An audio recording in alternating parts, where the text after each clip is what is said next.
तो फिर इसको देखिएगा आप लोग। अच्छा, ऐसे है कि इस सेशन के लिए प्रोटोकॉल वही है बेटा जो नॉर्मली आपकी क्लासरूम के अंदर होता है। आप लोगों को चाहिए कि किसी जगह आराम से बैठ जाएं, अपनी वर्कबुक को ओपन करें, और जैसे जैसे मैं कोशिश करूंगा आज थोड़ी सी स्पीड में मैं आराम से आपके साथ बात करूं, और साथ साथ आप लिखते जाएं, ठीक है। जो भी अगर आपके साथ कोई क्वेश्चन आपके पास है तो वो क्वेश्चन भी नोट करें। फिर मैं थोड़े टाइम के बाद जैसे हम टॉपिक को फिनिश करते हैं उस पर्टिकुलर टॉपिक को, तो फिर उस पर मैं आपके क्वेश्चन वगैरह लूंगा। तो सबसे पहले आज जो हमारा टॉपिक है वो बहुत इंतहाई इम्पोर्टेंट टॉपिक है, और एक सिंपल टॉपिक है। जैसा कि आपने इससे पहले इसके बैकग्राउंड के लिए एक चीज को देख रखा है, जिसे हमने टी अकाउंट बनाया था, कैश का टी अकाउंट, कैश का लेजर अकाउंट जो बनाया था, उसी के पैटर्न पे हम कैश बुक बनाने जा रहे हैं। बेसिकली कैश बुक जैसा कि नाम से जाहिर है एक ऐसी बुक होती है जहाँ पे कैश रिलेटेड ट्रांजैक्शन को हम रिकॉर्ड करते हैं। कैश रिलेटेड ट्रांजैक्शन की जब बात की जाए तो कैश रिलेटेड ट्रांजैक्शन सिर्फ दो किस्म की कैश रिलेटेड ट्रांजैक्शन हो, एक ऐसी कुछ ऐसी ट्रांजैक्शन होती हैं, कुछ ऐसी इकोनॉमिक एक्टिविटीज होती हैं जिसके अंदर बिजनेस को कैश आ रहा होता है, मीन बिजनेस में कैश का इनफ्लो हो रहा होता है। और कुछ ट्रांजैक्शन हमारे पास जो सेकंड क्लास ऑफ ट्रांजैक्शन हैं वो ऐसी होती हैं जिसमें आपके बिजनेस से कैश आउटफ्लो हो रहा होता है, कैश आपके पास से जा रहा होता है। लिहाजा हमने सारे बिजनेस की कैश इनफ्लोज और कैश आउटफ्लोज को हमने कैश बुक के अंदर रिकॉर्ड करना होता है। एक और चीज, basically cash book, there are four type of cash book. Cash book की चार मेजर टाइप्स हैं, कुछ बुक्स इसको तीन भी कंसिडर करते हैं। इसमें cash book, simple cash book एक होती है जिसको हम cash book, single column cash book बोलते हैं। एक टू कॉलम कैश बुक होती है, एक थ्री कॉलम कैश बुक होती है, और फाइनली हमारे पास पिटी कैश बुक होती है। अब कैश बुक की टाइप्स के पॉइंट ऑफ व्यू से याद रखिएगा एक बड़ी इंपॉर्टेंट बात है कि जो कॉलम, जैसे सिंगल कॉलम, टू कॉलम और थ्री कॉलम कैश बुक, इसमें फोकस जो हमारा है वो कॉलम के ऊपर है। इसको मजीद आगे चल के मैं आपको बताऊंगा कि डिफरेंट कैश बुक क्यों one column cash book, two column और थ्री कॉलम की केस को क्यों बोला जाता है। चलें हम अपने वर्क बुक से स्टार्ट करते हैं।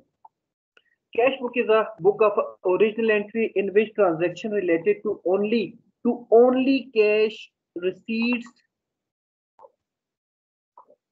and cash only cash receipts and payments are recorded. Simple कि एक ऐसी बुक है जिसके अंदर कैश की रिसीट, जब कैश आपके बिजनेस के अंदर आएगा तो रिकॉर्ड, और साथ साथ में जब भी आपके पास से कैश, आपके बिजनेस से कैश आउटफ्लो होगा तो रिकॉर्ड किया जाएगा।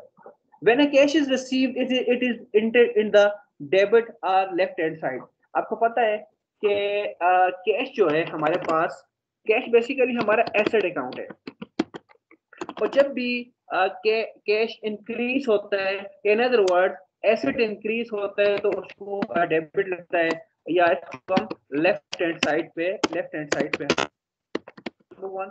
Number second, similarly when the cash is paid, देखिए अपने माइंड के अंदर आपने आइडिया वही रखना है जो बेसिकली जो कैश बुक है, कैश बुक भी आपके पास उसी तरह से जैसे टी अकाउंट का कैश बुक होता है, जैसे आपने इससे पहले कैश लेजर अकाउंट बनाया है, इसी किस्म के आपके पास कैश बुक होगा।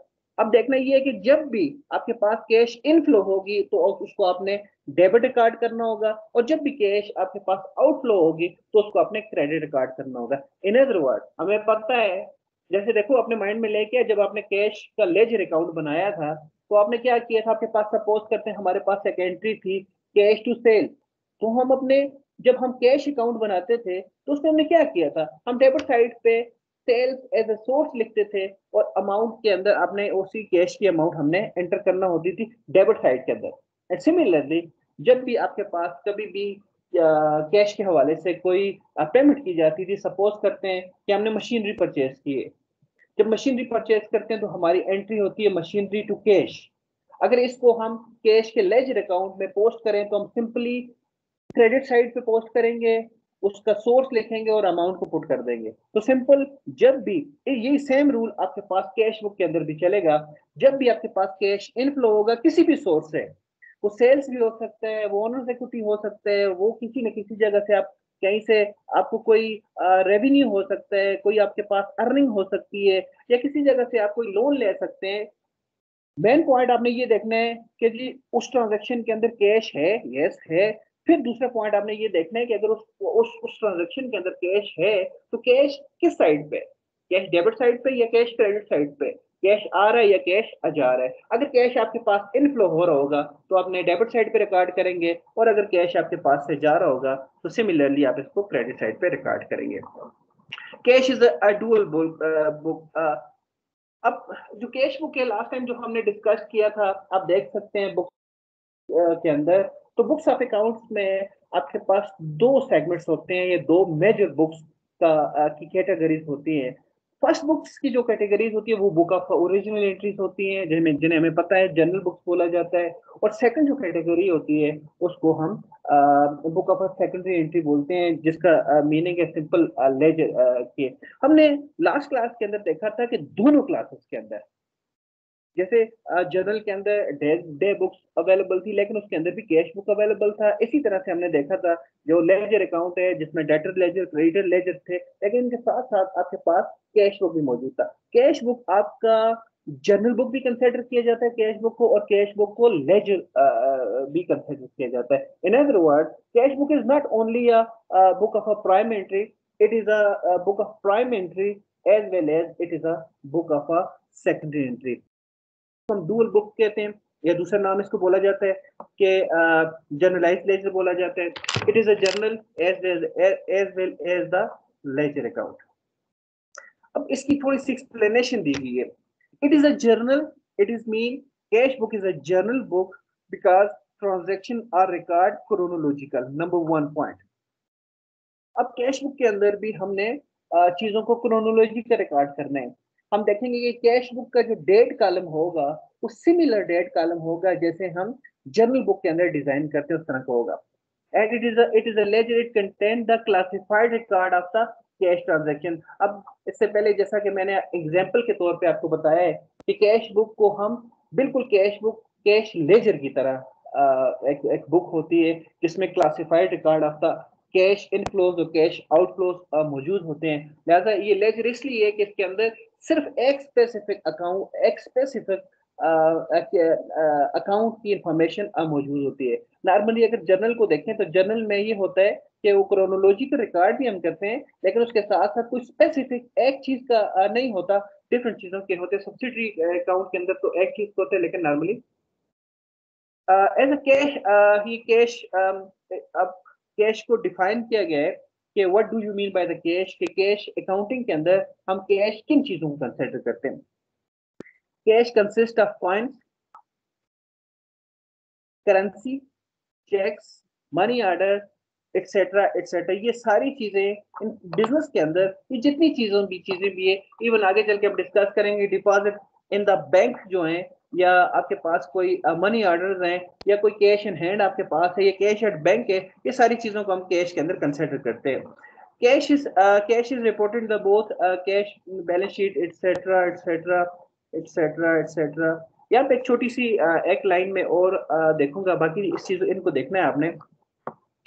A negative balance in the cash account should be rare.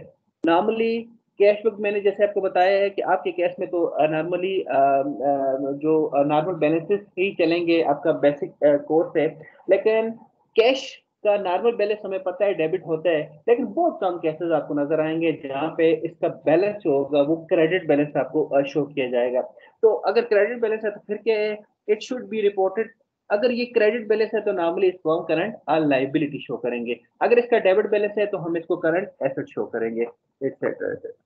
अब आगे चलते हैं थोड़ा सा कि there are four type of a cash book. अब इस चीज को जरा गौर से देखना है। ओवरऑल आपके पास अभी तक जो नॉलेज होना चाहिए, सिर्फ इतना नॉलेज भी आपके लिए काफी है कि कैश बुक एक ऐसी बुक होती है जहाँ पे कैश की ट्रांजेक्शन हम रिकॉर्ड करते हैं। कैश बुक आपका जर्नल भी होता है, और कैश बुक को हम लेजर अकाउंट भी बोल सकते हैं। सिर्फ मेन पॉइंट ये है कि कैश का डेबिट साइड रिसीट साइड होता है, और कैश का आपका पेमेंट साइड होता है। अभी चल के फॉर्मेट जब हम देखेंगे तो उसमें आपको और ज्यादा क्लैरिटी मिलेगी। Number one cash book is called cash book single column cash book. बेटा इसमें आपने कॉलम के वर्ड पे जरा गौर करना है। इनकी जितनी भी टाइप्स हैं, पहली जो 3 टाइप्स फर्स्ट 3 टाइप्स हैं, इसके अंदर जो कॉलम का वर्ड यूज़ किया गया है, इसमें ही आइडिया है कि कैसे इसको हमने डिज़ाइन करना है। सिंगल कॉलम कैश बुक आपके पास है, फिर आपके पास दूसरा जो है सेकंड टाइप ऑफ जो कैश बुक है that is called double column cash book, और फिर इसके साथ-साथ आपके पास ट्रिपल कॉलम और 3 कॉलम कैश बुक है। मैं सिर्फ हम आज के लेक्चर के अंदर हम सिंगल कॉलम कैश बुक और डबल कॉलम कैश बुक को हमने डिस्कस करना है। इंशाल्लाह नेक्स्ट क्लास के अंदर हम 3 कॉलम कैश बुक या पिटी कैश बुक को भी हम डिस्कस करेंगे। इसमें ज़रा थोड़ा-सा सेकंड कॉलम जो हमारे पास second type of cash book है, इसको ज़रा गौर से देखिएगा। Double column cash book. Double column cash book के अंदर 2 किस्म के ब्लेंड आते हैं। कुछ बुक्स डबल कॉलम को डिफरेंट तरह से डिज़ाइन करते हैं और कुछ लोग डिफरेंट तरह से डिज़ाइन करते हैं। आप अपनी वर्कबुक के अंदर जो बी है जिसमें double column with cash and bank column है, इसको टिक कर लीजिएगा। हम इसको इसको फॉलो करेंगे। अब सिंगल कॉलम कैश बुक की बात की जा रही है। भाई सिंगल कॉलम कैश बुक में मैं डायरेक्टली आपको फॉर्मेट के ऊपर लेके जाता हूँ। यहाँ पे ही आपको ऑटोमेटिकली बात समझ आ जाएगी। ज़रा देखिए गौर से, ये 2 साइड्स हैं। ये देख लें, ये जो मोटी लाइन लगी हुई है, इससे देख लें आपको टी नज़र आ रहा होगा। ये टी नज़र आ रहा है, ये टी नज़र आ रहा है। लेफ्ट हैंड साइड आपको पता है डेबिट साइड होता है, रिसीट साइड है। रिसीट साइड इसलिए इसको कहा जाता है कि जब भी एसेट इंक्रीज होते हैं, जब भी एसेट इंक्रीज होते हैं या रिसीट होते हैं उनको, या रिसीव होते हैं या इनफ्लो होते हैं एसेट्स, उनको डेबिट साइड पे रिकॉर्ड करते हैं, हमें पता है। और इसी तरह से इसी एंगल से अगर देखें तो कैश भी हमारा एसेट अकाउंट है। लिहाजा जब भी आपका कैश इंक्रीज होता है according to the golden rule of debit credit, इसको डेबिट साइड पे रिपोर्ट होना चाहिए। इसी तरह से जब भी according to the golden rules of debit and credit, जब भी आपका कोई सा भी एसेट डिक्रीज होगा, आपके बिजनेस से आउटफ्लो होगा, चला जाएगा, तो उसको हम क्रेडिट करेंगे। तो इस पॉइंट ऑफ व्यू से आप देखें तो कैश भी आपका एसेट अकाउंट है। जब भी आपका कैश अकाउंट डिक्रीज होगा, आउटफ्लो होगा, बिजनेस से चला जाएगा, तो उसको हम आप पेमेंट रिकॉर्ड करेंगे, सिंपल सा। बाकी इसको देखिए, इससे पहले जो आपने सिंपल लेजर अकाउंट्स बनाए थे, डिफरेंट लेजर अकाउंट बनाए थे, उसमें आपने देखा था ये लाइन नहीं थी, रिसीट एंड पेमेंट वाली लाइन आपके पास नहीं थी। हम सिंपल इस लाइन से स्टार्ट करते थे, लिखते थे date, description, reference and amount, और इसी तरह से ये 4 कॉलम हमने दूसरे साइड पे भी हम शो करते थे। एक बात, दूसरी बात है इसके फॉर्मेट को जरा गौर से देखें तो इसका फॉर्मेट में जो डेट का कॉलम है वो जर्नल की तरह डिजाइन किया हुआ है, जिस जैसे जर्नल के अंदर हम डिजाइन करते हैं। नॉर्मली लेजर अकाउंट के अंदर इसको जर्नल की तरह डिजाइन नहीं किया जाता, सीधे सीधे से डिजाइन किया जाता है। बाकी सिंपल उसी तरह से जैसे हम बैलेंसेस करते थे, सबसे सारे जितने भी मंथ के जितने भी अकाउंट्स थे वो सारे सबसे पहले हम पुट करते थे, कोई डेबिट साइड पे, कुछ क्रेडिट साइड पे, फिर आखिर में इसको चल के बैलेंसेस करते थे। बैलेंस करने का तरीका भी उसी तरह से जैसे हम नॉर्मल करते हैं। बहुत सिंपल से है स्टूडेंट्स, इसमें कुछ भी नहीं है। अब आप इसके बाद आप एग्जाम्पल करेंगे तो आपको नजर आ जाएगा कि ये बिल्कुल सिंपल सा एक लाइक का टी अकाउंट है। अब ये क्वेश्चन की तरफ और माइंड में याद रखिएगा कि हम कौन सी कैश बुक को देख रहे हैं, हम सिंगल कॉलम कैश बुक को देख रहे हैं। अच्छा, यहाँ पे मैं एक पॉइंट को हाईलाइट करना चाहूंगा। देखो ये इसमें पहली जो हमारी कैश बुक है उसके अंदर लिखा हुआ है सिंगल कॉलम कैश बुक, दूसरी के अंदर लिखा हुआ है डबल कॉलम या 2 कॉलम कैश बुक भी इसको बोला जाता है, तीसरी में लिखा हुआ है ट्रिपल कॉलम या 3 कॉलम कैश भी इसको बोला जाता है। इसका मतलब ये है कि इसकी जो टाइप्स हैं इसमें कॉलम का कोई ज्यादा इंपॉर्टेंस है। ये जो कॉलम कॉलम हम बार बार कह रहे हैं single column, 2 column and 3 column, इसके लिए याद रखने वाला पॉइंट है, जब सिंगल कॉलम कैश बुक होगी तो अमाउंट का एक कॉलम होगा, याद रखें, एक कॉलम अमाउंट का होगा। डेबिट साइड पे भी होगा और क्रेडिट साइड पे भी होगा, लेकिन सिर्फ एक ही कॉलम होगा, जैसे टी अकाउंट के अंदर होते हैं। लेकिन हम आगे चलेंगे, जब हम देखेंगे कि हमारे पास डबल कॉलम कैश बुक है तो उसमें आप देखेंगे कि कॉलम जो आपका अमाउंट कॉलम है जिसमें हमने वैल्यू को लिखना होता है, वो डेबिट साइड पे भी आपके पास 2 कॉलम लगे होंगे और क्रेडिट साइड पे भी आपके पास 2 कॉलम होंगे फॉर अमाउंट। इसी तरह से जो 3 कॉलम कैश बुक है उसके अंदर हम देखेंगे कि उसके डेबिट साइड पे भी अमाउंट्स के लिए आपके पास 3 कॉलम होंगे और उसी तरह से आपके पास क्रेडिट साइड पे भी अमाउंट के लिए 3 कॉलम होंगे। इन अदर वर्ड ये जो सिंगल कॉलम, 2 कॉलम या 3 कॉलम की बात की जा रही है, ये बेसिकली अमाउंट की तरफ इशारा किया जा रहा है कि सिंगल कॉलम कैश बुक के अंदर अमाउंट के लिए सिर्फ एक कॉलम मौजूद होगा दोनों साइड के अंदर, और जब 2 कॉलम की बात करेंगे 2 और 3 कॉलम में 3। इसी तरह से आप देखें this is a single column cash book और 1 कॉलम कैश बुक, और इसको सिंपल कैश बुक भी हम बोलते हैं। इसके अंदर गौर करें तो सिर्फ एक ही कॉलम आपके लिए अमाउंट का लिखा हुआ लगा हुआ है। अच्छा, सिंगल कॉलम कैश बुक की कुछ ये लाइंस को जरा जल्दी से देख लेते हैं। Single column cash book record only cash receiveds and payment. अगर सिंगल कॉलम हो, 2 कॉलम हो या 3 कॉलम हो, हमें पता है कि वो कैश बुक है, लिहाजा उसमें सिर्फ only cash receipts and cash payments को रिकॉर्ड किया जाएगा। कैश बुक के अंदर किसी किस्म का हम कोई अक्रूवल्स या क्रेडिट्स या अकाउंट इस तरह की चीजों को हम रिकॉर्ड नहीं करेंगे। It is only one money column on each debit and credit side. जैसा कि नाम से जाहिर है कि ये चूंकि सिंगल कॉलम कैश बुक है, तो ऑफ कोर्स इसके अंदर हमारे पास अमाउंट या मनी इंक्लूड करने के लिए सिर्फ एक कॉलम ही मौजूद होगा। All cash receipts are enter in the debit side. हमें भी आइडिया है कि चूंकि कैश बुक यस रिसीट्स को डेबिट साइड पे और पेमेंट को क्रेडिट साइड पे हम रिकॉर्ड करेंगे। अब क्वेश्चन की तरफ डायरेक्टली आ जाते हैं। सिंपल क्वेश्चन है, मैं साथ साथ सॉल्व करूंगा, तो आपको भी रिकमेंडेशन है कि आप साथ साथ इसको सॉल्व करते रहें वर्कबुक के ऊपर। अब यहाँ पे आ जाए तो हमने देखा कि right the following transaction the simple cash book, single column cash book, simple cash book भी इसको हम बोलते हैं। ओके, जैसे सिंपल का बख्तावर खान लोधी।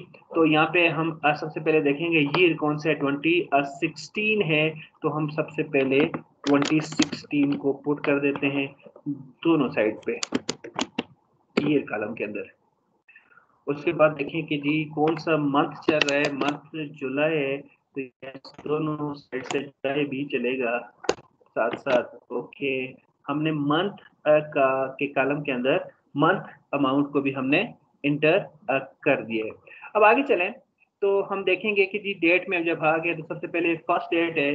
फर्स्ट डेट में क्या लिखा हुआ है कि cash in hand. Normally first date के अंदर आपको बैलेंस प्रोवाइड किया जाता है, तो मैं यहाँ पे लिखता हूँ 1 डेट। और हाँ, अब क्वेश्चन ये है कि यार ये लिखा हुआ कैश इन हैंड कि आपके पास पैसे हैं, अगर आपके पास पैसे पड़े हुए हैं 15,000 रुपीज, तो ये जो आपके पास 15,000 रुपीज हैं, ये इनको डेबिट साइड पे रिपोर्ट होना चाहिए या क्रेडिट साइड पे रिपोर्ट होना चाहिए।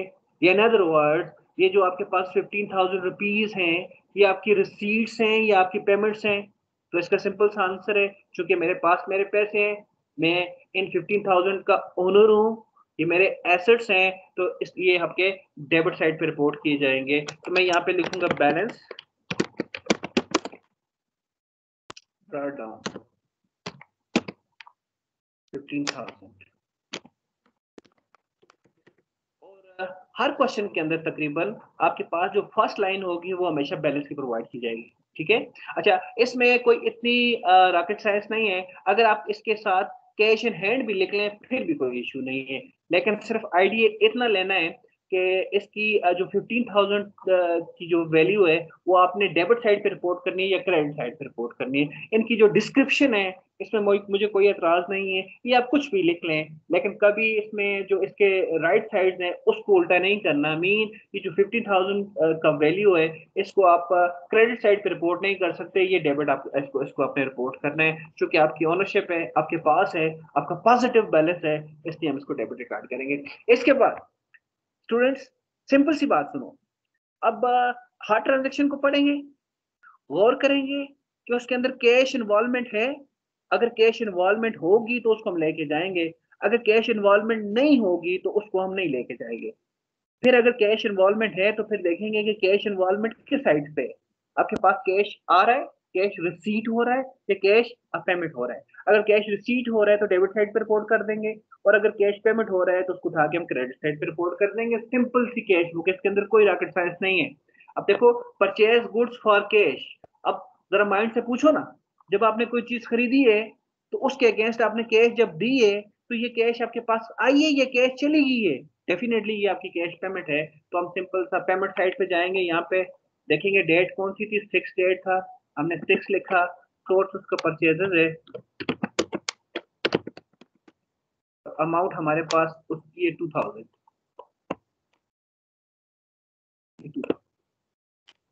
इस चीज को दोबारा से बात करता हूँ इसके ऊपर कि पहली लाइन में हमेशा बैलेंस होगा, और तकरीबन आपके लिए 100% केसेस के अंदर वो पॉजिटिव बैलेंस होगा, उसको डेबिट साइड पर रिपोर्ट कीजिएगा, सिंपल। उसके बाद फिर उसके बाद जितनी भी ट्रांजेक्शन है उसमें सिर्फ हमने देखना है, सिर्फ इतना है कि यार इस ट्रांजेक्शन से कैश पे देखना है। देखो मेरी बात सुनो, आपने यहाँ पे गौर परचेज को नहीं करना, हम परचेज बुक नहीं बना रहे कि जी आप गौर करें कि जी परचेज आया या परचेज के नहीं, परचेज को आपने नहीं देखना, आपने कैश को देखना है कि जी ये जो ट्रांजैक्शन हुई है ये परचेज हमने गुड्स की है, ये परचेज हम फर्नीचर भी कर सकते थे, कुछ और चीज भी कर सकते थे, लेकिन हमारा जो फोकस है हमने देखना है जिस चीज को है वो कैश को देखना है। अगर कैश आपके पास आ रहा होगा तो उसको डेबिट पे रिपोर्ट करें, अगर जा रहा है तो क्रेडिट में रिपोर्ट करें। तो यहाँ तो हमें सिंपल सी बात है कि भाई चीजें खरीदी हैं, अगर चीजें खरीदी हैं तो उसके अगेंस्ट हमने कैश अदा की होगी, अगर कैश अदा की है तो डेफिनेटली उसको हमने क्रेडिट साइड पे रिपोर्ट कर दे, यही आईडी है, सिंपल, बस इतनी कैश बुक है। इसके ये जो नई चीजें इसमें एक दो मैंने डाल दी यही है, बाकी कुछ नहीं है इसके अंदर। आगे चलते हैं। रिसीव फ्रॉम उजैर आबिद, तो मैं यहाँ पे लिखता हूँ हमने उजैर आबिद से पैसे रिसीव किए 16 डेट में 3000, तो मैं यहाँ पे लिखता हूँ रिसीव किया, यहाँ पे आ गया 60 डेट, मैंने डेट की जगह डाल दिया, और कितने अमाउंट हमने उजैर आबिद से रिसीव किए 3000, 3000 यहाँ पे एंटर कर दिया जी डेबिट साइड पे।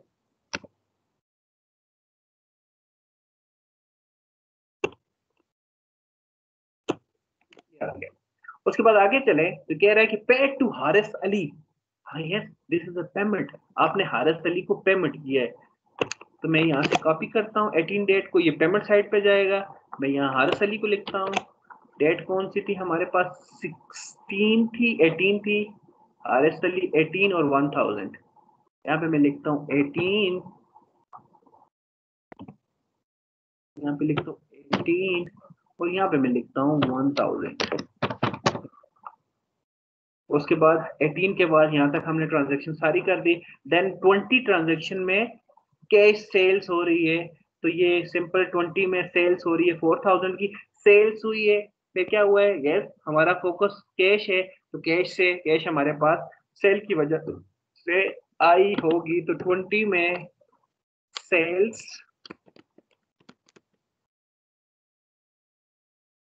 और कितनी की सेल, अब 4000 की सेल। आगे चलें तो यस ट्रांजैक्शन नंबर 25 में चला जाता हूँ। 25 में क्या हुआ, आपने स्टेशनरी परचेज किया है 25 को 100 का, तो आपने अगर स्टेशनरी परचेज किया है तो आपके पास कैश आउटफ्लो हुई होगी, ये 100 रुपये आपने स्टेशनरी वाली दुकान वाले को दिया होगा, लिहाजा हम 25 में चले जाते हैं पेमेंट साइड के अंदर, यहाँ पे पुट करते हैं स्टेशनरी 100 रुपीज आपका पेमेंट है, तो हम इसको 100 रुपीज यहाँ पे आप पेमेंट साइड पे रिपोर्ट कर देते हैं। 25 के बाद नेक्स्ट ट्रांजेक्शन में चले तो 30 की ट्रांजेक्शन है, इसमें क्या हुआ है, इसमें भी पेमेंट साइड है, हमने लिखा हुआ है पेड फॉर सैलरीज, कि हमने सैलरीज अदा की है 30 को 500 रुपीज की, 30 को अदा किया है, पेमेंट साइड पे लिखा 500 रुपीज का।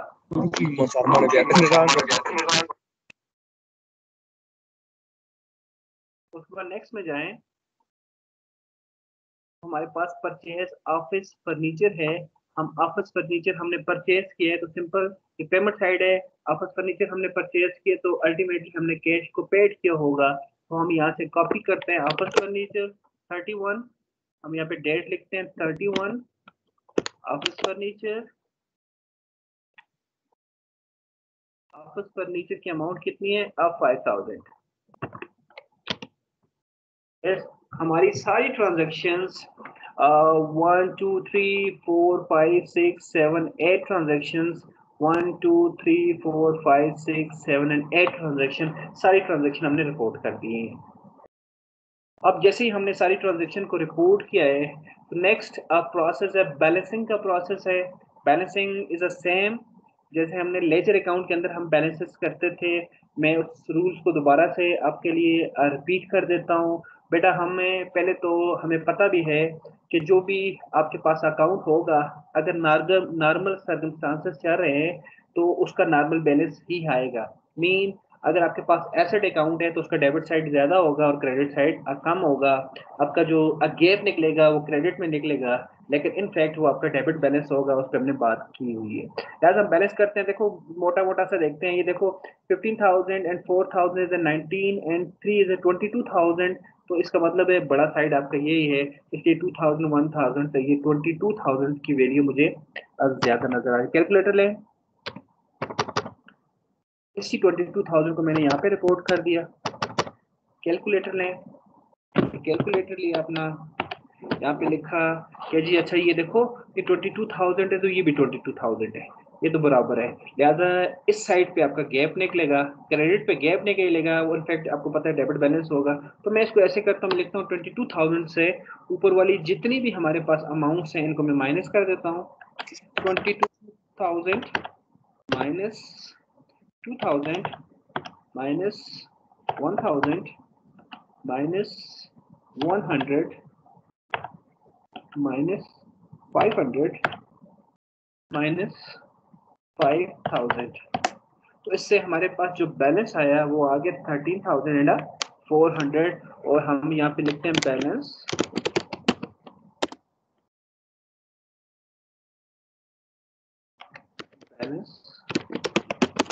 कैरी डाउन, और यहाँ पे वैल्यू रिपोर्ट की जाती है 13,400। और इसी तरह से हमने काफी सारी इस पे बात की थी लेजर के अंदर, मुझे उम्मीद है कि आपके माइंड में होंगी कि ये तो चूंकि बैलेंस क्रेडिट साइड पे सिर्फ हमने आइडेंटिफाई किया हुआ है कि कितना बैलेंस आया है। इनफैक्ट आपका ये डेबिट बैलेंस है, चूंकि आपका डेबिट साइड ज्यादा अमाउंट शो कर रहा है और क्रेडिट साइड कम अमाउंट शो कर रहा है, लिहाजा ये जुलाई था तो अल्टीमेटली अगला महीना हमारे पास अगस्त होगा। मैं यहाँ पे लिखता हूँ अगस्त फर्स्ट, तो यहाँ पे बैलेंस मैं रिपोर्ट करता हूँ इसी तरह से बैलेंस ब्रॉड डाउन, और इसकी वैल्यू शो करता हूँ 13,400। अब देखें, जैसे हमने इस क्वेश्चन के अंदर भी हमने स्टार्ट पे बैलेंस लिखा था कि बैलेंस ब्रॉड डाउन, उससे आगे हमने चीजें लेके चले थे। तो ये शो कर रहा था कि जब हमने हमारा ये जुलाई का मंथ स्टार्ट हुआ था तो हमारे पास 15,000 की वैल्यू थी। हमारे हमारे जेब के अंदर हमारे पास कैश इन हैंड जो था वो 15,000 था। फिर उसके बाद हमारे पास 3,000 4,000 मजीद इनफ्लोज हुआ, कुछ आउटफ्लोज हमने किए, और अल्टीमेटली आज जो हमारे पास जुलाई 31 पे हम खड़े थे जब, तो हमारे पास जो प्लस माइनस करने के बाद जो हमारे पास अमाउंट नेट अमाउंट रिमेनिंग थी वो 13,400 थी। अल्टीमेटली ये अगले मंथ का आपका ओपनिंग बैलेंस होगा। और उसके बाद आप देखेंगे कि अगस्त के अंदर भी कुछ ट्रांजैक्शन हमारे पास होंगी, उसको भी हम इसके नीचे डेबिट साइड पे रिसीट ट्रांजैक्शन को रिकॉर्ड करेंगे। और इसी तरह से हम जो पेमेंट की जो ट्रांजैक्शन होंगे उसको हम क्रेडिट साइड पे रिपोर्ट करेंगे। This is all about the cash book or a single column cash book और a simple cash book। इसमें जरा देखें आपने, हमने कैश को डील किया है, हमारे पास सिर्फ कैश ही था, वो कैश इनफ्लो हो रहा था या कैश आपके पास आउटफ्लो हो रहा था। अब मैं थोड़ा सा आगे जाना चाहूंगा। डबल कॉलम कैश बुक को जाने से पहले मैं आपको थोड़ा सा इसका कुछ हिंट्स देना चाह रहा हूँ। देखो नो डाउट जो डबल कॉलम कैश बुक होती है वो तो पहले बात है वो सिंपल कॉलम कैश बुक होती है, प्लस उसमें एक कॉलम ज्यादा होता है। इन अदर वर्ड कि जैसे सिंपल कॉलम कैश बुक के अंदर अमाउंट के लिए सिर्फ एक ही कॉलम होता है, लेकिन टू कॉलम कैश बुक के अंदर या डबल कॉलम कैश बुक के अंदर अमाउंट के दो कॉलम होंगे। अब वो दो कॉलम कौन कौन से होंगे? कुछ बुक्स वाले ये कहते हैं कि वो with discount and cash column. आपके पास दो कॉलम होंगे। देखो इसमें सिंपल कॉलम कैश बुक के अंदर हमने क्या किया था, आपके पास सिर्फ एक ही आइटम था या एक ही अकाउंट था जिसको आप होल्ड कर रहे थे, वो आपके पास कैश ही था, वो कैश जब डेबिट हो रहा था या क्रेडिट हो रहा था। लेकिन टू कॉलम कैश बुक के अंदर हमारे पास एक कॉलम होगा कैश का, जैसे अभी हमने चीजें कैश में रिकॉर्ड की, लेकिन उसके साथ दूसरा कॉलम हमारे पास डिस्काउंट का होगा। अगर कोई डिस्काउंट की वैल्यू है, वो आपको पता है कि डिस्काउंट डेबिट भी हो सकता है, डिस्काउंट क्रेडिट भी हो सकता है, उसको हम थ्री कॉलम कैश बुक के अंदर डिस्कस करेंगे। और लेकिन ये जो टू कॉलम के अंदर फर्स्ट जो आपको ब्लेंड मिल रहा है, बहुत सी बुक इसको यूज करती हैं, लेकिन मैं सेकंड जो आपके पास कैश बुक है उसको ज़्यादा प्रेफर करता हूँ। और अल्टीमेटली आप देखेंगे जब ट्रिपल कॉलम कैश बुक होगा तो ये तीनों एलिमेंट आपके पास आ जाएंगे। इन अदर वर्ड, कैश बुक के लिए हमारे पास तीन ही एलिमेंट इंपॉर्टेंट होते हैं। नंबर वन एलिमेंट इंपॉर्टेंट होता है कैश, दूसरा इंपॉर्टेंट होता है हमारे पास बैंक, और तीसरा एलिमेंट हमारे पास इंपॉर्टेंट होता है डिस्काउंट। ये तीन ही मेजर चीजें होती हैं जो आपके पास आते हैं। जब हम ट्रिपल कॉलम कैश बुक करेंगे तो आप देखेंगे कि उसके अंदर तीनों चीजें इकट्ठी एक जगह पे आ जाएंगी। फिर आपके पास अब टू कॉलम कैश बुक जिसको मैं अभी आपकी इस वर्क बुक के अंदर देखना चाहूंगा, उसके अंदर पहला कॉलम जो होगा वो तो कैश ही होगा, लेकिन दूसरा कॉलम आपके पास अब बैंक को होगा। अब सिंपल कॉलम कैश बुक तो मुझे उम्मीद है कि आपको आसानी से समझ आ गई होगी, इसलिए कि इसके अंदर ये तो बिल्कुल लेजर की तरह था।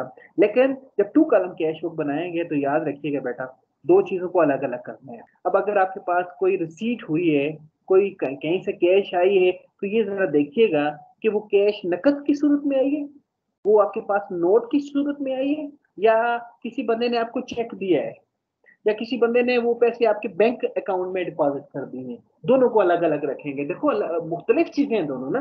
जब आपने at the end of month जब आपने अकाउंट फार करना है, चीजों का बैलेंस बनाना है, तो जो कैश नोट की सूरत में आपके पास आएगी उसका अलग बैलेंस होना चाहिए, जो हम गिन के चेक कर सकें कि जी अच्छा जी पूरे मंथ के अंदर हमारे पास 80,000 रुपए 80,000 रुपीज आए हैं, तो गिन के हम चेक कर लेंगे।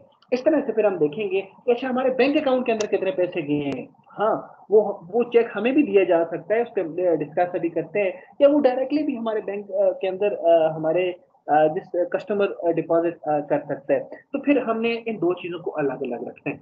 अब डबल कलम कैश बुक को जाने से पहले मैं एक दफा फिर एक चीज पे आपको जोर दूंगा कि डबल कॉलम कैश बुक के अंदर आपने सिर्फ इतना गौर करना है कि उसी तरह से बाकी कहानियां वही चलेंगी।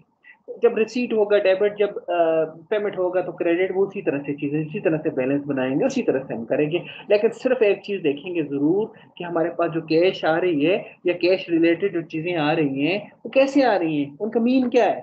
वो आपके पास कैश नोट की सूरत में आ रही है, या आपके पास किसी चेक की सूरत में आ रही है, आपके या आपके पास जो आ रही है लेकिन वो वाया आपके बैंक अकाउंट के थ्रू आ रहे हैं। आपके वो अमाउंट डायरेक्टली आपको नहीं दे रहा है, वो आपके बैंक अकाउंट में डिपॉजिट कर रहा है, या वो आपको जब दे भी रहा है अमाउंट तो वो आपको कैश की सूरत में नहीं दे रहा, वो आपको चेक की सूरत में अगर दे रहा है।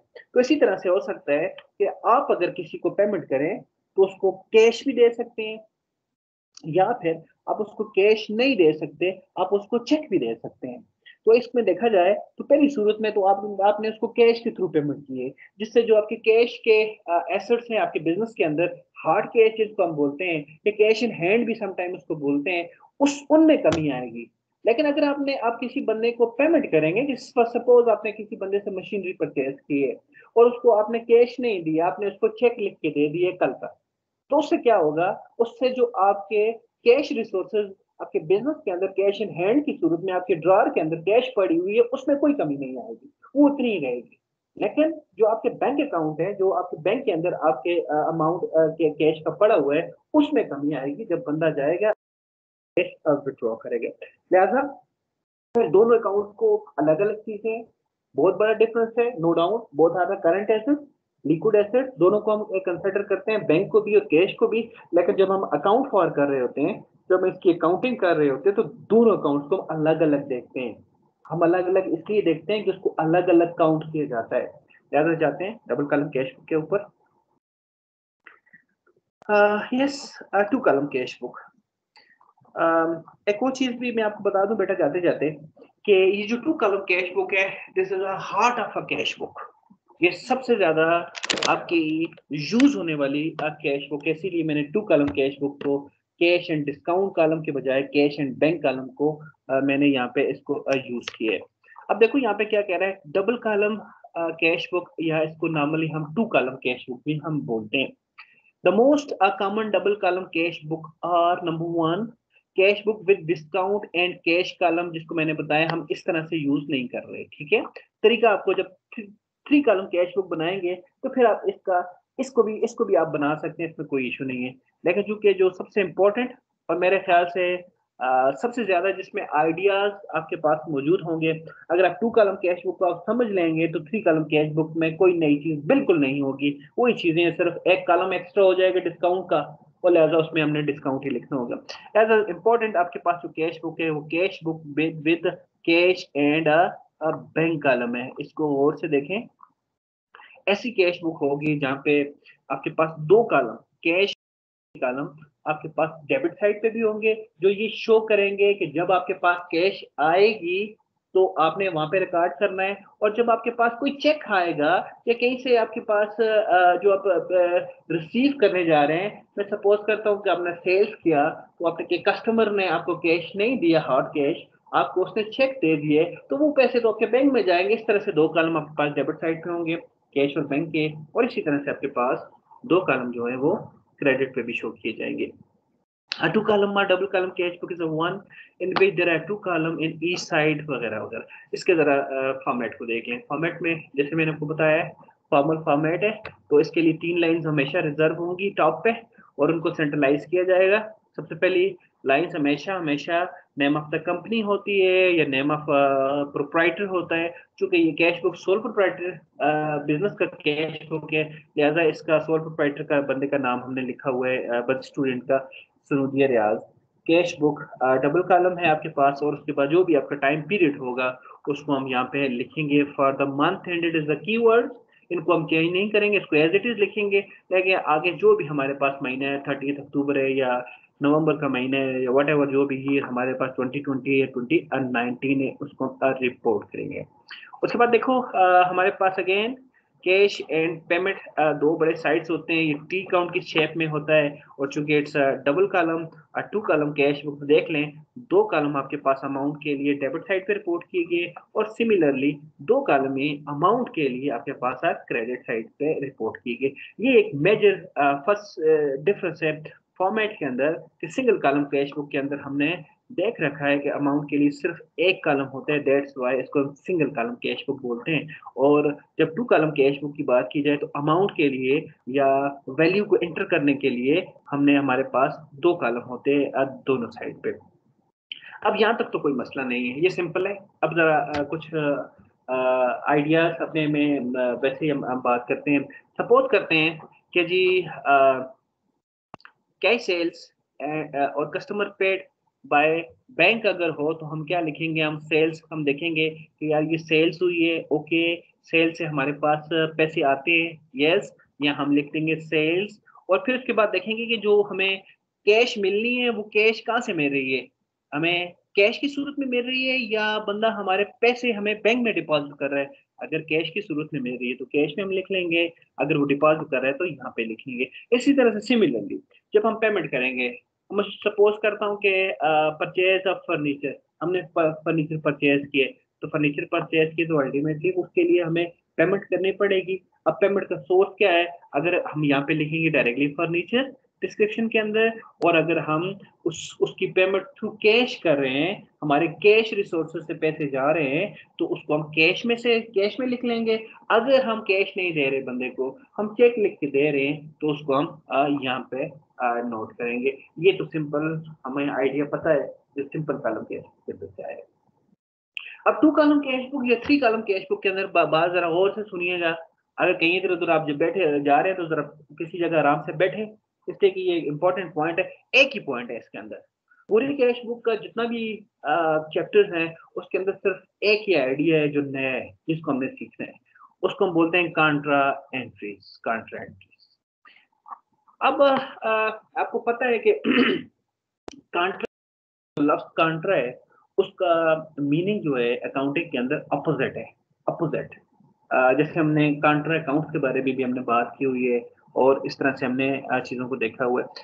कॉन्ट्रा, याद रखो कि कॉन्ट्रा एंट्री जब आएगी, पहली बात तो ये है कि उस पर हम बात करते हैं कि कॉन्ट्रा एंट्री कौन सी कॉन्ट्रा एंट्री होगी, कॉन्ट्रा एंट्री की बेसिक रिक्वायरमेंट क्या है, ये आपको कैसे मालूम होगा कि ये कॉन्ट्रा एंट्री है।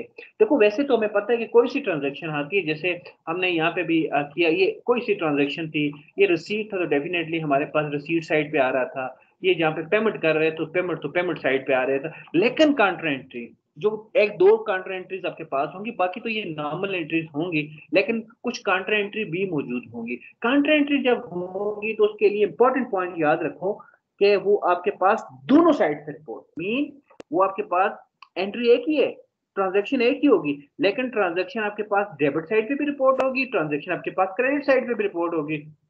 अब आपका आप अगर मेरे साथ आप अगर मुझे गौर से सुन रहे हैं, अगर आप मेरे साथ हैं, तो आपके ज़हन में बहुत बड़े क्वेश्चन मार्क आने चाहिए कि ये कैसे हो सकता है? या तो ट्रांज़ैक्शन हमारे पास रिसीट होती है, उस ट्रांज़ैक्शन से कुछ मिल रहा होता है, ओके, जब अगर कोई ट्रांज़ैक्शन मिल रहा होता है तो डेबिट साइड पे रिकॉर्ड कर देते हैं, और अगर कुछ ट्रांज़ैक्शन ऐसी होती हैं जिसके अगेंस्ट हम कुछ पेमेंट कर रहे होते हैं, उसको हम क्रेडिट साइड पे रिकॉर्ड कर देते हैं। यहाँ तक तो बात क्लियर है। लेकिन वो कौन सी ट्रांजैक्शन ऐसी निकल आई है जो उसी उसी टाइम में उससे कुछ रिसीव भी हो रहा है और उससे कुछ पेमेंट भी हो रही है, इसी तरह से है ना, वो काउंटर एंट्री बनेगी ना। मैंने काउंटर एंट्री के आपको आइडिया बताया, मैं दोबारा बता देता हूँ। काउंटर एंट्री ऐसी एंट्री होगी जो दोनों साइड पे रिपोर्ट की जाएगी। वो डेबिट साइड पे भी रिपोर्ट की जाएगी और क्रेडिट साइड पे भी रिपोर्ट की जाएगी, या वो रिसीट साइड पे भी रिपोर्ट की जाएगी और पेमेंट साइड पे भी रिपोर्ट की जाएगी। यस, सोचो, कोई ऐसी दुनिया में ऐसी कोई ट्रांजैक्शन है, कोई ऐसी चीज आपके माइंड में आती है जिसके अंदर आपके पास से उसी वक्त रिसोर्सेज जा भी रहे हैं और उसी ट्रांजैक्शन के अंदर रिसोर्सेज आ भी रहे हैं, अल्टीमेटली उसका जो नेट बेनिफिट है वो जीरो है। कोई इस तरह की चीज है, उस पर बात करते हैं। देखें, हाँ, देखो मेरी बात सुनो जरा, उसकी बात सुनो, इसका मेन आइडिया लो, फिर आगे हम उसकी जो भी कहानियां लिखी हैं उससे हम बात कर लेंगे। लेकिन मेन आइडिया क्या है? देखो, मेन आइडिया ये है कि बेसिकली आपके पास इसके अंदर टू कॉलम के अंदर आपके पास दो कॉलम मौजूद है। देखो, कभी भी ऐसा नहीं हो सकता कि सिंपल कॉलम कैश बुक के अंदर काउंटर एंट्री नहीं हो सकती। काउंटर एंट्री इसलिए नहीं हो सकती कि ये वन साइड इफेक्ट ही होगा। वन साइड इफेक्ट से मुराद ये कि इसके अंदर चूंकि अमाउंट का एक ही कॉलम आपके पास मौजूद है, तो फिर या तो वो रिसीट होगा या पेमेंट साइड होगा। लेकिन चूंकि इसके अंदर जरा गौर से देखो, आपके पास दो कॉलम मौजूद हैं, एक कैश का कॉलम भी है और बैंक का कॉलम भी है। मैं एक छोटी सी एक चीज आपको बता देता हूँ, जरा गौर से ट्रांजेक्शन को जरा गौर से सुनिएगा। जब आप अपनी कैश को, जो आपके बिजनेस के अंदर कैश आपके पास पड़ा हुआ है, उसको उठा के आप अगर आप बैंक में डिपॉजिट करें तो फिर क्या होगा? एंट्री ये होती है ना, bank to cash. Bank to cash transaction होती है, बैंक टू कैश। इसलिए कि जो आपके पास कैश था वो डिक्रीज हो गया, उसको हमने क्रेडिट लगाया, लेकिन साथ साथ आपका बैंक इंक्रीज हो गया। जरा इस ट्रांजेक्शन पर जरा गौर करें, क्योंकि दो है ना इसके अंदर ना, इसमें बैंक इंक्रीज हो रहा है लेकिन साथ साथ आपका कैश डिक्रीज हो रहा है। तो इसी तरह से अगर इस तरह की कोई ट्रांजेक्शन होगी जिसमें दोनों अकाउंट इन्वॉल्व हो जाएंगे। अब मैं सिंपल करता हूँ इसको मजीद, मैं दोबारा से इस पे बात करता हूँ। बेटा, काउंटर एंट्री होती है, बाकी तो टू कॉलम कैश बुक के अंदर कोई इशू नहीं है, रिसीट होगा या पेमेंट होगा लिख देंगे। लेकिन इसमें कुछ काउंटर एंट्री भी आपके पास आ जाती है, और जब काउंटर एंट्री आएगी तो फिर जरा एक गौर करना है कि काउंटर एंट्री का एक इफेक्ट नहीं होगा, उसका इफेक्ट डेबिट साइड पे भी होगा और क्रेडिट साइड पे होगा। काउंटर की मैं कंडीशन निशानी आपको बता देता हूँ, लेकिन एक बात सुनो, सिंपल सी निशानी, एक ही निशानी है, मोटी निशानी है काउंटर एंट्री की, कि वो ट्रांजेक्शन, वो जनरल एंट्रीज जिसमें कैश भी इन्वॉल्व हो और बैंक भी इन्वॉल्व हो, that is called counter entry. Simple सी बात है। मैं आगे चलता हूँ थोड़ा सा। काउंटर एंट्री में था जी, when an entry affect both cash and bank account it is called a counter entry. अब देखो, ये कह रहा है ना, जब आपके पास कैश और बैंक अकाउंट दोनों अफेक्ट किए जाएंगे तो वो काउंटर एंट्री होगा। यस, मैं मान गया, चलो मान गया हूँ। लेकिन एक बात सुनो जरा गौर से, कैसे हो सकता है कि किसी ट्रांजैक्शन के अंदर दोनों अकाउंट अफेक्ट हो? यस, होंगे अफेक्ट, लेकिन क्या होगा, एक डेबिट में अफेक्ट होगा तो एक फिर क्रेडिट में अफेक्ट होगा ना। ऐसे तो नहीं होगा किसी ट्रांजैक्शन के अंदर कि दोनों अकाउंट आपके पास डेबिट में अफेक्ट हो जाए, नहीं, ऐसे नहीं होगा। कांट्रा में नंबर वन पॉइंट ये होगा कि कांट्रा हमेशा सिंपल एंट्री होगी, याद रखें। कंपाउंड एंट्री को कांट्रा एंट्री कभी भी कंसिडर नहीं किया जाता। सिर्फ इतना होगा, या कैश टू बैंक की एंट्री होगी या बैंक टू कैश की एंट्री होगी, नंबर वन पॉइंट। अब जरा गौर से देखें, इसमें एक और पॉइंट मैं बताना चाह रहा हूँ, फिर हम प्रैक्टिकली इसको करेंगे तो आपको मजीद बेहतर समझ आएगा। इसमें एक याद रखें पॉइंट, अगर कोई कोई चीज कैश में इंक्रीज हो रही है तो वो अल्टीमेटली कैश में डिक्रीज नहीं होगी, वो बैंक में डिक्रीज होगी, याद रखें। मतलब अगर किसी भी ट्रांजेक्शन का डेबिट इफेक्ट बैंक में लगेगा, सपोज कर लें, तो उसका क्रेडिट इफेक्ट बैंक में फिर नहीं लगेगा, उसका क्रेडिट इफेक्ट किसमें लगेगा? कैश में लगेगा। देखो मेरी बात सुनो, ट्रांजेक्शन है ना, लिखा हुआ है बैंक टू कैश, ऐसी ट्रांजेक्शन तो कभी नहीं होती आपके पास जिसमें लिखो वो कैश टू कैश। कोई ट्रांजेक्शन है ऐसी?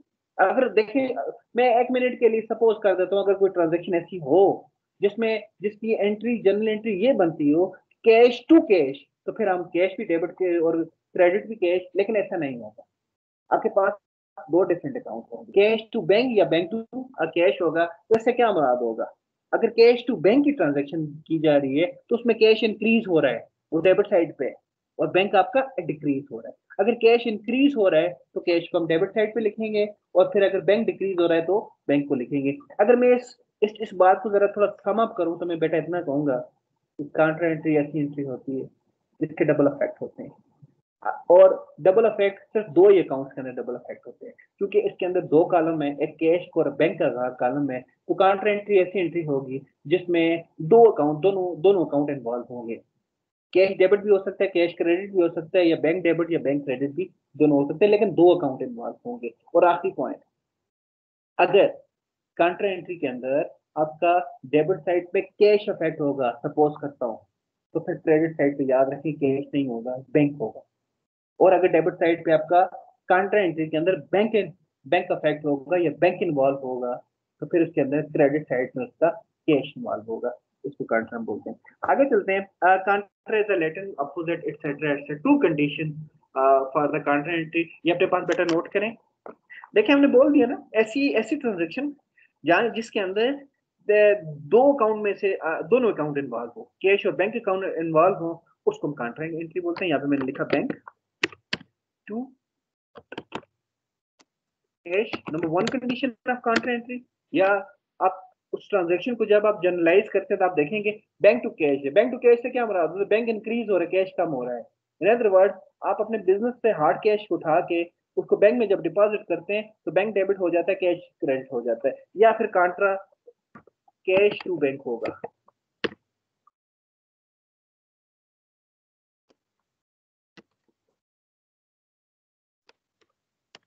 ये दो कंडीशन है कांट्रा। अगर इनमें से कोई भी एक एंट्री आपके पास बनती है उस ट्रांजैक्शन का जो आपके क्वेश्चन में अवेलेबल है, तो उसको उसको काउंटर एंट्री बोलेंगे और उसका डबल इफेक्ट करेंगे। ये देखो इसका क्या होगा, इसका डेबिट साइड पे आपका बैंक इंक्रीज होगा और क्रेडिट साइड पे आपका कैश डिक्रीज होगा। इसमें आपका डेबिट साइड में कैश इंक्रीज होगा और क्रेडिट साइड में आपका बैंक डिक्रीज होगा। इसके अंदर ये दो चीजें। सिर्फ एक छोटी सी बात और है, बल्कि दो छोटी छोटी बातें और हैं। फिर उसके बाद हम इस पोजीशन में होंगे कि हम इसका क्वेश्चन सॉल्व कर सके। और साथ साथ मैं आपको बता भी सकूं कि काउंटर एंट्री जो है वो कोई गलत एंट्री नहीं है। काउंटर एंट्री से आपके जो अकाउंट्स हैं वो प्रॉपरली सेटल डाउन हो जाते हैं। अच्छा बेटा, एक और छोटी सी ट्रांजेक्शन है। अब मुझे मेरी बात जरा समझना है। छोटा सा केस है। केस ये है कि सपोज करता हूँ कि आपके पास एक बंदे ने आपको चेक, आपको चेक दे दिया, आपने उस पर सेल किया, उसने आपको चेक दे दिया, और चेक आपने उठा के अपने ड्रॉर में रख लिया है। चेक आपने बैंक में डिपॉजिट नहीं किया है। जरा सुने बात को, जब तक याद रखो, जब तक वो चेक आप बैंक में डिपॉजिट नहीं करेंगे। मैं सपोज करता हूँ मुझे आपके 30,000 का चेक दिया है और उसको उठा के मैंने जेब में रख दिए। अगर मैंने जेब में ही रखा हुआ है तो मेरे बैंक को कैसे पता चलेगा कि मेरे पास 10,000 रुपये और मजीद आ रहा है? बैंक को नहीं पता। बैंक को उस वक्त सिंपल पता चलेगा जब वो मैं चेक उठा के बैंक में डिपॉजिट करूंगा जाके अपने अकाउंट के अंदर, और वो अकाउंट में जो भी प्रोसीजर होंगे उसके बाद मेरे अकाउंट का जो बैलेंस है उसको इंक्रीज किया जाएगा। उससे पहले तो बैंक को नहीं पता होता ना। तो इसमें पॉइंट याद रखें। अगर कोई चेक है, चेक है, आपको बंदे ने दिया है, चेक दिया है, लेकिन वो आपने अपने जेब में ही रखा हुआ है, आपने अपने ड्रॉर में रखा हुआ है, आपने अपने बिजनेस के अंदर रखा हुआ है, उसको जिस दिन तक आपने बैंक में डिपॉजिट नहीं किया, याद रखिएगा उस चेक को भी हम कैश कंसिडर करेंगे। उस चेक को भी हम कैश कंसिडर करेंगे। पॉइंट मैं दोबारा रिपीट करता हूँ, ये सेकंड लास्ट पॉइंट है, और उसके बाद एक पॉइंट हो रहा है, फिर बात खत्म। देखो, नॉर्मली तो देखो हमारे पास पैसे आते हैं, मैंने सेल्स किया, बंदे पे उससे कैश लिया 10,000 का, मैंने उठा के अपने कैश बुक के अंदर डेबिट साइड पे लिखूंगा सेल, और 10,000 के अमाउंट को उठा के हम डेबिट साइड पे रिकॉर्ड कर देंगे। लेकिन ऐसा सपोज करें अगर मैंने किसी बंदे से चेक लिया है, और हाँ ये भी हो सकता है कि उस दिन वो आपका फ्राइडे था, फ्राइडे इवनिंग में मैंने सेल्स किया, तो उस दिन तो बैंक बंद है, कल भी बैंक बंद है, सैटरडे को बंद है, संडे भी बैंक बंद है, तो मैंने मजबूरन उस चेक को अपने पास ही रखना है। मैं मंडे को जाके डिपॉजिट करूंगा ना। हाँ अच्छा मंडे को करूंगा, लेकिन ऐसे तो नहीं है। कैश बुक के अंदर तो हमने बात की है, कैश बुक को हम क्रोनोलॉजिकली रिकॉर्ड करते हैं, उसका डेट वाइज रिकॉर्ड करते हैं। जो ट्रांजेक्शन जिस डेट की होती है हम उसको उसी दिन रिकॉर्ड करते हैं। तो फिर क्या होगा इसका प्रोसीजर? अब ऐसे तो नहीं हो सकता कि जुम्मे को मैंने 10,000 रुपीज का चेक लिया है और मैं अपने उठा के बैंक अकाउंट के अंदर लिखूं 10,000, और बैंक अकाउंट मेरा अब पहले लाख रुपए शो कर रहा था, अब 1,10,000 रुपए शो करना शुरू कर दे। और जब उसके बाद, नहीं ऐसे तो नहीं है, मेरे बैंक के अंदर तो सिर्फ और सिर्फ लाख ही रुपए है। जब मैं ये 10,000 रुपए चेक यहाँ से लेके उस बैंक में डिपॉजिट करूंगा तब मेरा अकाउंट इंक्रीज होगा। उससे पहले तो बैंक वाले को नहीं पता है कि मुझे किसी ने चेक दे दिए। तो ये याद रखिएगा, जिस दिन तक आपने चेक रिसीव किया और अपने पास रखा हुआ है, अगर वो उसको अपने पास ही रखेंगे, जितने जब तक अपने पास रखेंगे तो उसको बैंक कंसिडर नहीं करेंगे, उसको कैश कंसिडर करेंगे। अब जुमे वाले दिन जिससे मैंने सेल्स की होगी, मैं जब उससे चेक लूंगा तो मैं उसकी सेल्स लिखूंगा और उसकी अमाउंट को बैंक में एंटर नहीं करूंगा, उसकी अमाउंट को मैं कैश में एंटर करूंगा। इन अदर वर्ड, जब आपका कैश जब आपका चेक अनडिपॉजिटेड चेक होता है तो वो आपका चेक नहीं होता, वो आपका बैंक नहीं होता, वो आपकी कैश होता है। 10,000 का जो चेक है, मैं इसको 10,000 का नोट समझूंगा और अपने पास रखूंगा। जब मैं डिपॉजिट करूंगा तो फिर इसको उसका प्रोसीजर किया जाएगा। और तीसरी बात, फिर आखिरी बात जो हमारे पास यहाँ पे है, तो याद रखें, आप जरा गौर से देखो, वो जो चेक था, जो आपको चेक था वो कैश नहीं था, उसको आपने कैश कंसिडर किया। और कैश कंसिडर करने की दलील मैंने आपको दे दी कि वो हमने अभी तक तो चूंकि बैंक में डिपॉजिट नहीं किया, मेरे पास ही पड़ा हुआ है, मेरी कैश के अंदर ही पड़ा हुआ है, या तो उसको पहले मैं कैश ही कंसिडर करूंगा। लेकिन एक बात जरा सुनो गौर से, जिस दिन उसको मैं उठा के डिपॉजिट करूंगा तो फिर क्या होगा? हाँ, जिस दिन मैं इसको डिपॉजिट करूंगा फिर काउंटर एंट्री होगी। ये तीन काउंटर एंट्री होती है इस तरफ से। नंबर वन, जब आपके पास बैंक टू कैश की ट्रांजेक्शन आती है, मेन आपका बैंक इंक्रीज हो रहा होता है आपकी कैश से। और दूसरा क्या है, जब आपका बैंक डिक्रीज हो रहा होता है या आपकी कैश इंक्रीज हो रही होती है थ्रू बैंक। और तीसरी कंडीशन हमारे पास होती है कि जब अनडिपॉजिटेड चेक होता है, जिसको आपने पहले कैश कंसिडर किया होता है, जब आप उसको बैंक में डिपॉजिट करते हैं तो फिर भी काउंटर होती है। इसको प्रैक्टिकल एग्जांपल से ज्यादा मैं क्लियर करने की कोशिश करूंगा। अच्छा ये भी आ गया। A check is draw for office use। अच्छा यहाँ पे एक और चीज को जरा ध्यान में रखना है। समटाइम यहाँ पे आपको कंफ्यूज करने के लिए ये लिखा होता है कि जी cheque a draw for a business purpose, for a personal purpose. याद रखिए, पर्सनल पर्पज, जिसको हम ड्राइंग बोलते हैं। देखिए, अगर आपने बिजनेस से पैसे बैंक से पैसे विड्रॉ किए हैं for a drawing purpose, for a personal purpose, तो आपकी एंट्री होगा ड्राइंग टू बैंक। अब जरा गौर करके देखिए, drawing to bank, drawing to bank is not a counter entry. Counter entry की ये दो कंडीशन है, या बैंक टू कैश हो या कैश टू बैंक हो, या ना काउंटर एंट्री की एक ही कंडीशन है। ये कंडीशन है कि आपके पास दोनों दोनों अकाउंट, वो कैश भी और वो आपका बैंक भी एक एंट्री के अंदर मौजूद हो, और वो एंट्री भी सिंपल हो। ये ना कि कंपाउंड एंट्री है, इसमें कुछ और भी है, ओनर इक्विटी भी है, नहीं नहीं। सिंपल एंट्री होगी जिसमें सिर्फ दो एस्पेक्ट होंगे, और उसका एक एस्पेक्ट बैंक होगा और दूसरा एस्पेक्ट आपके पास कैश होगा। तो किसी साइड पे भी हो सकता है, डेबिट क्रेडिट कोई इशू नहीं है। तो उस एंट्री को हम काउंटर एंट्री बोलते हैं, और उस काउंटर एंट्री को हम डबल साइड पे रिपोर्ट करते हैं। इसी तरह से ये आ गया। हाँ यस। और ये कब होगा? ये देखो, ये विड्रॉ है ना, cash withdraw for business purpose जब होगा तो आपके पास ये एंट्री होगी ना, कैश टू बैंक। लेकिन जब आप विड्रॉ करेंगे फॉर पर्सनल पर्पज, जिसको हम ड्राइंग बोलते हैं, तो उसमें फिर कैश टू बैंक नहीं होगा। क्योंकि ड्राइंग के अंदर हमेशा ड्राइंग ऑलवेज डेबिट होता है, तो हम ड्राइंग टू बैंक करेंगे, तो drawing to bank is not a counter entry. Number one. तो मैं इस पे आते हैं, कौन कौन सी काउंटर एंट्री अगेन। इसमें आपके पास तीन काउंटर एंट्री हो सकती है। Number one, cheque is draw for office use या business use. Number one, cheque is deposited to bank by office. ये भी उसी तरह जैसे बैंक टू कैश, या अगर आप बिजनेस पर्पज या ऑफिस पर्पज के लिए कैश बैंक से निकालें, या आप ऑफिस पर्पज या बिजनेस पर्पज के लिए कैश को डिपॉजिट करें, ये काउंटर है। और तीसरा देख लें, तीसरी कंडीशन ये है आपके पास, दूसरी कंडीशन और तीसरी कंडीशन बेटा आपके पास ये है कि not deposit cheque when deposited. जब हम हमारे पास चेक आएगा, हम उसको अपने पास रखेंगे, बैंक में डिपॉजिट नहीं करेंगे, लेकिन हमने एंट्री तो पास करनी है, उसको अपने कैश बुक के अंदर लिखना है। तो चूंकि वो बैंक में नहीं गया, हमारे पास जेब में ही पड़ा हुआ है, तो फिर उसको मैं एज ए नोट ही कंसिडर करेंगे। हमारे पास अगर 5,000 का चेक आया है तो 5,000 का कैश को समझेंगे, लेकिन डेफिनेटली वो कैश है तो नहीं है ना, कल हमने जमा करना है, आज तो छुट्टी थी या कुछ और इशू थे, 2-3 दिन बाद हमने उसको जमा करना है। तो जब हम जमा करेंगे तो याद रखिएगा पहले उसको कैश कंसिडर करेंगे हम, और फिर उसके बाद जब हम उसको उसको बैंक में डिपॉजिट करेंगे तो उस वक्त भी आपका काउंटर एंट्री होगी। ये 3 कंडीशन है काउंटर की जिसको हम करते हैं। बेटा जरा स्कूल आराम से, मैं आपको 2 मिनट थोड़ा सा जरा गौर से इस क्वेश्चन पे जरा गौर करना है, ठीक है। This is a complete question. अगर मैं कोशिश करूंगा कि इस क्वेश्चन में हमारे पास है तकरीबन आधा घंटा, तो इस क्वेश्चन में मैं आराम आराम से इसको देखने की कोशिश करूंगा, क्योंकि इस क्वेश्चन के अंदर आपके पास सारी चीजें अवेलेबल है। इस क्वेश्चन को अगर आप समझ गए तो फिर नेक्स्ट लेक्चर के अंदर 3 कॉलम कैश बुक के अंदर भी कुछ भी नहीं है, उसके अंदर कोई नई आइटम आपको नया कोई अकाउंट या नई कोई चीज नजर नहीं आएगी।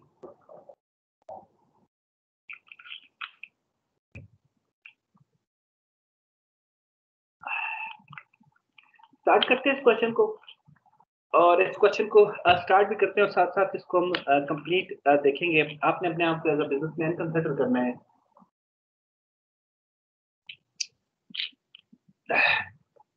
एग्जांपल 12.2, ऑन जनवरी 1st 2017, ये इज 2017, तो मैं इसको कॉपी करता हूँ यहाँ से साथ साथ। ये 2017 ओके, 2017 मेंशन है हमारे पास यहाँ पे, जनवरी भी मेंशन है, जनवरी भी मेंशन है, ओके। हम ना फैसल कैश बुक शोड आ डेबिट बैलेंस 1500। अब देखो, सिंगल कॉलम कैश बुक के अंदर हमें पता था कि चूंकि सिंगल कॉलम कैश बुक है तो आपके पास सिर्फ कैश का ही आपका बैलेंस होता था, लेकिन चूंकि डबल कॉलम कैश बुक है तो इसके अंदर आपके पास कैश का बैलेंस भी होगा और बैंक का बैलेंस भी होगा। बहुत कम ऐसे चांसेस आपको मिलेंगे या बहुत कम ऐसे क्वेश्चंस आपको मिलेंगे, इवन रियल लाइफ के अंदर सिचुएशन ऐसी मिलेगी जहां पे आपका कैश का क्रेडिट बैलेंस होगा। जैसे हमने पहले बताया था कि कैश का क्रेडिट बैलेंस बहुत रेयर केसेस के अंदर होता है, लेकिन बैंक का क्रेडिट बैलेंस होना कोई बड़ी बात नहीं है, जिसको नॉर्मली हम बैंक ओडी बोलते हैं, या बैंक ओवरड्राफ्ट या बैंक ओवरड्राफ्ट उसको बोला जाता है। क्योंकि हमें पता है ना कि देखो, अब जरा गौर से सुनो, आपके पास बहुत ऐसी कम सिचुएशन होगी जहाँ पे आपका कैश का नेगेटिव बैलेंस शो हो रहा हो। मीन आपके पास नेगेटिव 500 रुपीज है, उसका मतलब ये है कि आपने आज आपके पास 100 रुपीज थे, आपके पास 1000 रुपीज थे और आपने 1500 की परचेज कर लिए, तो इसका मतलब है 500 नेगेटिव। बहुत कम ऐसे केसेस होते हैं, लेकिन बैंक से लोन लेना कोई इतनी बड़ी बात नहीं है। बैंक का लोन होता है, बैंक का लोन नॉर्मली भी होता है। जैसा अगर बैंक के पास आपके पैसे बैंक में डिपॉजिट हैं तो वो आपका बैंक का डेबिट बैलेंस है। लेकिन अगर आपने बैंक से लोन लिया हुआ है, बैंक को आप बैंक बैंक ने बैंक से आपके पास लाइबिलिटी है, तो डेफिनेटली वो बैंक का जो बैलेंस है वो आपके पास क्रेडिट में जाएगा। सिंपल, मैं फिर क्वेश्चन में आता हूँ।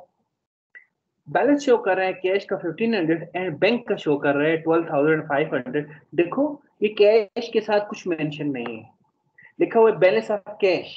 हमें पता है एसेट के साथ अगर कुछ मेंशन न हो तो डेबिट बैलेंस होता है, इसी तरह से लिखा हुआ है बैंक के साथ भी कुछ मेंशन नहीं है, लिहाजा तो याद रखिएगा ये इन केसेस के अंदर हो सकते हैं, होंगे। बैंक का तो मैंने आपको जैसे बता दिया कि बैंक में बहुत दफा आपको क्रेडिट बैलेंस का सामना होगा, कैश के अंदर अगर कम होगा, लेकिन क्वेश्चन में नॉर्मली यहाँ पे अगर इसी बैलेंस को क्रेडिट बनाना हो तो ये दोनों डेबिट बैलेंस है। डेबिट बैलेंस मैंने कैसे पहचाने हैं डेबिट बैलेंस है, मैंने ऐसे पहचाने कि इसके साथ कुछ मेंशन नहीं, यहाँ पे लिखे हुए बैलेंस ऑफ कैश 1500 और बैंक बैलेंस 12,500, इसके साथ कुछ मेंशन नहीं है, लिहाजा एसेट है, एसेट के साथ अगर मेंशन हो तो बाय डिफॉल्ट डेबिट कंसिडर होते हैं। लेकिन अगर इसको क्रेडिट बनाना हो तो फिर क्या हो, कौन सी निशानी है जहां से हमें ये पता चलेगा कि ये आपका कैश बैलेंस जो है ये आपका नेगेटिव बैलेंस है। उससे उसमें ये होगा, या तो कैश के साथ लिखा होगा क्रेडिट, यहाँ पे कहीं सीआर लिखा होगा, या ओवरड्राफ्ट लिखा होगा, या ओडी लिखा होगा, ये याद रखें। और इसी तरह बैंक के साथ भी या क्रेडिट लिखा होगा छोटा सा, या इसके साथ लिखा होगा ओडी, या लिखा होगा ओवरड्रॉन, या लिखा होगा ओवरड्राफ्ट। कुछ इस तरह की चीजें आपको जो नजर आएगी तो क्रेडिट बैलेंस होगा। तो यहाँ तो सिंपल है, हमें पता है इसका डेबिट बैलेंस है, तो यहाँ पे हम उठाते लिखते हैं यहाँ पे बैलेंस। सबसे पहली लाइन कैश बुक के अंदर हमेशा बैलेंस की होगी, बैलेंस ड्रॉ डाउन, और दोनों के बैलेंसेस 1500 भी डेबिट है और 12,500 भी डेबिट है, क्या आ गया 12,000 एंड और 500। अब मैं आपको भी कंट्री के बारे में थोड़ा सा आइडिया देना है, दूसरी ट्रांजैक्शन में हमें कुछ आइडिया है जरा। प्रैक्टिकली स्पीकिंग क्वेश्चन की बात नहीं है, सवाल जवाब नहीं है, इस पर ऐसे सोचो समझो कि आपके पास आपके जेब के अंदर यू आर बिजनेसमैन, आप हमने एजाज के अकाउंटेंट हैं, आपके पास सॉरी हमना फैसल के आप अकाउंटेंट हैं, तो आपके पास 1500 कैश के अंदर मौजूद है, नोट है आपके पास, 1500 रुपया जेब में आपके पास, और साथ साथ आपके जो बैंक डिपॉजिट्स हैं जो आपके बैंक में पड़े हुए हैं वो 12,500 रुपये। सिंपल तरह से बात समझना है जरा। अब आगे देखो क्या होता है। डिपॉजिट कैश यहाँ पे आ गया। ट्रांजेक्शन नंबर 1 में हमने क्या किया, जनवरी 1 में हमने ये किया कि deposit cash ₹500 to business bank account. जरा सोचो ना, इसके अंदर क्या एंट्री होगी, आपने अपनी कैश को उठाया, जो बिजनेस की कैश थी उसको उठाया आपने और उसको बैंक में डिपॉजिट कर दिया। तो जब इस तरह की ट्रांजैक्शन होगी तो कैश इंक्रीज हो जाएगा ना, बिजनेस के आपके आपका बैंक इंक्रीज हो जाएगा क्योंकि आप डिपॉजिट कर रहे हैं बैंक के अंदर, और आपका कैश जो है वो आपका डिक्रीज होगा। तो इसकी एंट्री क्या पास होगी, इसकी एंट्री पास होगी, इसकी एंट्री ये वाली पास होगी आपके पास बैंक टू कैश। क्यों bank to cash? Again deposit cash ₹500, आपके पास जो पांच, देखो अब आपके पास कैश कितनी मौजूद थी प्रैक्टिकली स्पीकिंग, इसके अंदर इन्वॉल्व होकर जरा सोचो। ये देखो 1500 आपके पास, 1500 रुपए आपके पास कैश थी, और बैंक में आपके पास कितने थे, 12,500 थे। अब आपने क्या किया, 500 कैश को उठाया और बैंक में डिपॉजिट कर दिया, तो फिर क्या हो जाएगा, यहाँ पे आपके पास जो कैश है, कैश कितनी बच जाएगी, 1500 में से आपके पास 1000 की कैश बच जाएगी भाई।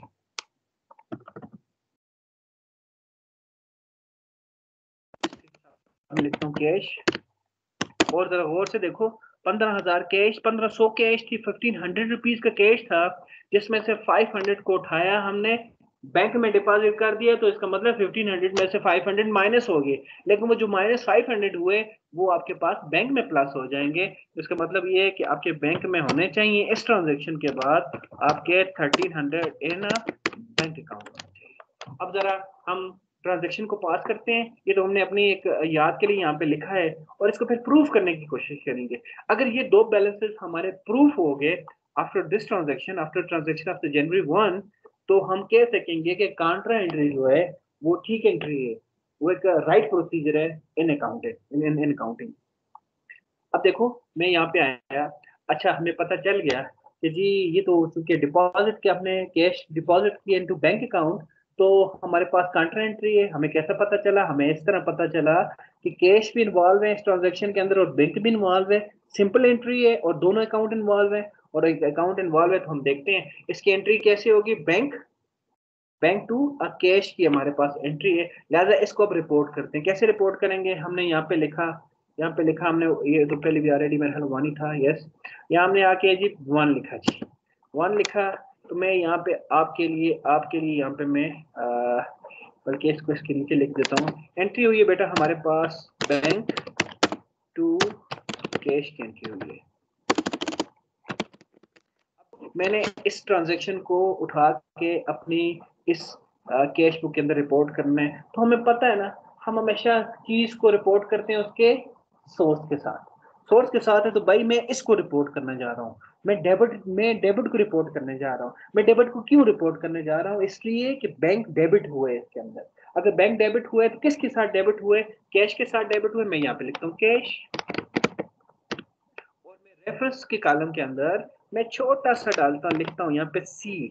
सी stand for the counter entry. क्योंकि काउंटर एंट्री हमारे पास कैश बुक के डेबिट साइड पे भी होती है और क्रेडिट साइड पे भी होती है, तो फिर हम ऐसा करेंगे कि हम देख लेंगे आखिर में गिन लेंगे, क्योंकि बराबर होनी चाहिए, कम नहीं होनी चाहिए, तो आखिर में हम गिन लेंगे कि जी दोनों साइड पे हमारे पास काउंटर एंट्री है कि नहीं, इसलिए सी यहाँ पे लिख लिया। और सी लिख के अब मुझे जरा आपने अपनी अपनी वर्कबुक पे लिखे ना, कहाँ पे लिखेंगे इस अमाउंट को, ये जो 500 है deposit cash ₹500 to business bank account, तो इसको कहाँ पे लिखेंगे, यस इसको बैंक के अंदर लिखेंगे। अब क्वेश्चन है बैंक के अंदर हमने क्यों लिखा है, देखो मैं दोबारा इसको रिपीट करता हूँ। Deposit cash ₹500 to business bank account, इससे मैंने जब एंट्री बनाई तो मुझे पता चला बैंक टू कैश किसकी बनती है। बैंक में पैसे गए किसकी वजह से गए, कैश की वजह से, ये यहाँ पे एंट्री बनती है। इसके बाद देखो अब इसको मैंने रिपोर्ट करना है, तो मैंने मैंने पहले पहले एस्पेक्ट को रिपोर्ट करना है। इस एस्पेक्ट को अगर मैंने रिपोर्ट करना है बैंक वाले को, तो मैं इसको कैसे रिपोर्ट करूंगा? बैंक को बैंक के साथ तो नहीं करता ना, लेजर का रूल है ना, सोर्स के साथ करूंगा। तो बैंक का सोर्स क्या, कैश, मैंने कैश लिख दिया। और चूंकि बैंक को मैं रिपोर्ट करने जा रहा था, डेबिट एस्पेक्ट को रिपोर्ट करने जा रहा था, लिहाजा डेबिट एस्पेक्ट क्या है, इसमें बैंक अकाउंट है और मैंने बैंक के अंदर कैश लिख। इसी तरह से इसका दूसरा एस्पेक्ट जो कैश है क्रेडिट में, इसको भी मैंने रिपोर्ट करना है। देखो कैश क्रेडिट हो रही है, अगर कैश क्रेडिट हो रही है तो ये फिर हम कैश क्रेडिट साइड पे जाएगी। यहाँ पे मैं लिखूंगा 1, कैश किसके साथ क्रेडिट हो रही है, बैंक के साथ हो रही है। इसी तरह से मैं यहाँ पे लिखूंगा कॉन्ट्रा। और अब जरा देखें, अब अमाउंट को कहाँ पे लिखेंगे, मैंने पहले भी एक आपको छोटी सी बात भी बताई थी ना, यहाँ पे आप कंफर्म हो जाएंगे कि अमाउंट को हमने कैश में लिखना है। कैश में इसलिए लिखना है कि इस कॉन्ट्रा एंट्री का जो पहला एस्पेक्ट था उसको हमने बैंक में लिखा है। अगर एक कॉन्ट्रा एंट्री का एक इफेक्ट बैंक में होगा तो दूसरा अल्टीमेटली लाजमी आपका कैश में होगा। अगर पहला कैश में होगा तो दूसरा फिर बैंक में होगा, पहला बैंक में तो दूसरा कैश में। अब 1 मिनट के लिए यहाँ पे रुक जाते हैं और इसी को बैलेंस करके जरा देखते हैं कि क्या हमने ये जो काउंटर एंट्री इफेक्ट किया ये ठीक है या गलत है। इसलिए कि हमने छोटी सी वर्किंग की थी कि इस ट्रांजैक्शन के बाद पहले हमारे पास 1500 रुपीज थे कैश के अंदर, 12,500 रुपीज थे हमारे बैंक के अंदर। अब इस ट्रांजेक्शन के अंदर हमारे ये बैलेंस होने चाहिए कि 500 रुपये कैश से कम हो गया तो कैश बच गया 1000 रुपया, और इसके साथ साथ हमारे पास फिर कैश जो हमारे पास जो कैश हमारे बैंक के अंदर है वो हमारे पास ज्यादा हो जाएगी 12,500 से।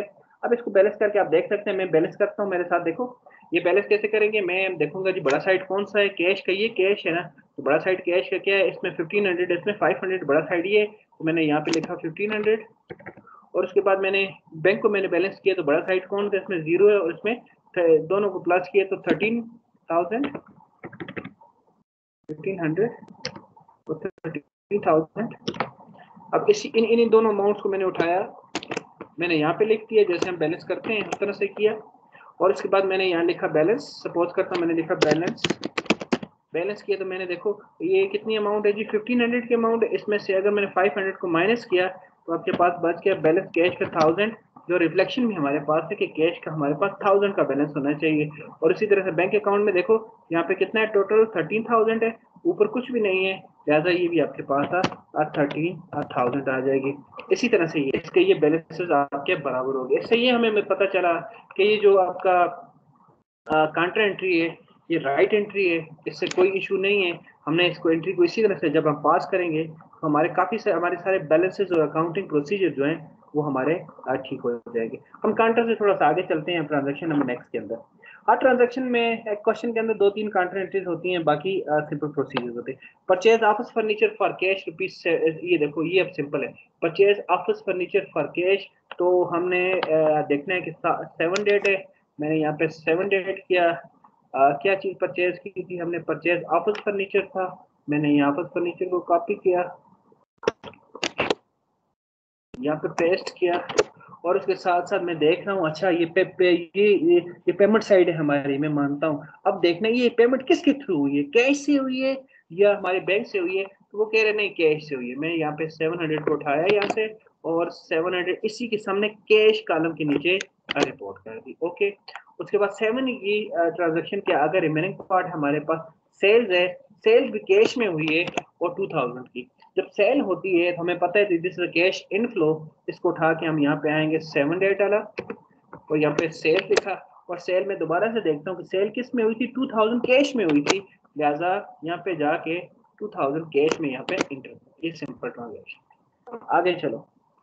आगे चलो यहाँ पे कह रहे हैं receive from mister Shabbir a cheque ₹2550 in part payment of his account and not deposited। ये देखो ये मेंशन किया जाएगा, याद रखो कि जी शबीर साहब ने हमें बहुत से पैसे देने थे, कुछ उसने पार्टली पेमेंट किया, हमें कुछ पेमेंट किया जो हमें कैश में नहीं किया, चेक में किया।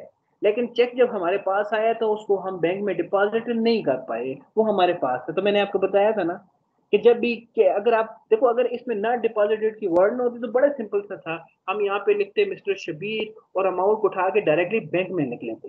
लेकिन जब हम चेक को बैंक में डिपॉजिट कर चुके होते तो फिर हम अपने बैंक के बैलेंसेस को इंक्रीज कर सकते हैं। लेकिन अभी तक हमने चेक डिपॉजिट नहीं किया, वो मेरे जेब में पड़ा हुआ है, तो फिर मैं कैसे बैंक इंक्रीज करूंगा? हाँ, तो ये रूल फिर क्या है? रूल ये है कि वो चेक जो अनडिपॉजिटेड चेक होते हैं उनको भी कैश कंसिडर करना है। इन अदर वर्ड, अगर मेरे पास 2550 का एक चेक पड़ा हुआ है तो मैं ये समझूंगा मेरे पास 2550 की कैश पड़ी हुई है। लिहाजा मैं यहाँ पे आऊंगा, लिखूंगा मिस्टर शबीर, हमने रिसीव किए तो रिसीव साइड पे मिस्टर शबीर के लिए डेट क्या थी? 9 डेट, और उसने जो उसके अमाउंट थी वो 2550 थी। इसमें था चेक, लेकिन चूंकि नॉट डिपॉजिटेड है तो इसको हम, अगर ये डिपॉजिटेड होता उठा के इसको बैंक में लिख लेते, हम बैंक अकाउंट को इंक्रीज कर लेते डेबिट साइड पे, लेकिन चूंकि अभी नहीं डिपॉजिट तो ये इसको हमने कैश कंसिडर कर दिया। जिस दिन हम डिपॉजिट करेंगे तो फिर जरा याद रखिएगा, फिर इसको हम काउंटर एंट्री पास करेंगे, इसलिए कि वो चीज जो पहले कैश थी आपके पास, ये 2550 हमारे पास कैश नहीं थी, ये हमारे पास ये चेक था, लेकिन वो चीज जो आपने कैश कंसिडर की हुई है पहले, वो एक्चुअली कैश नहीं था, वो चेक था। जब उसको आपने एक्चुअली डिपॉजिट करेंगे तो फिर काउंटर एंट्री होगी, इस पर बात करेंगे। 9 के बाद ओके जी, इसके बाद क्या है? Paid by cheque for the good purchase to, ये देखें इसने पेमेंट की, परचेजेस की पेमेंट है परचेज का और 1000 रुपीज, लेकिन यहाँ पे क्या कह रहा है? चेक के थ्रू किए, पेमेंट साइड है, तो हम सबसे पहले डेट लिखेंगे 12। किस चीज की पेमेंट है जी? परचेजेस की पेमेंट है, और इस जो परचेजेस की पेमेंट है इसकी अमाउंट कितनी है? 1000 है। और ये 1000 जो है ये कैश में पेमेंट की है या चेक में की है? देखें पेड बाय चेक है, ओके चेक से तो फिर बैंक इसमें इन्वॉल्व होगा, यहाँ पे आके बैंक में हमने।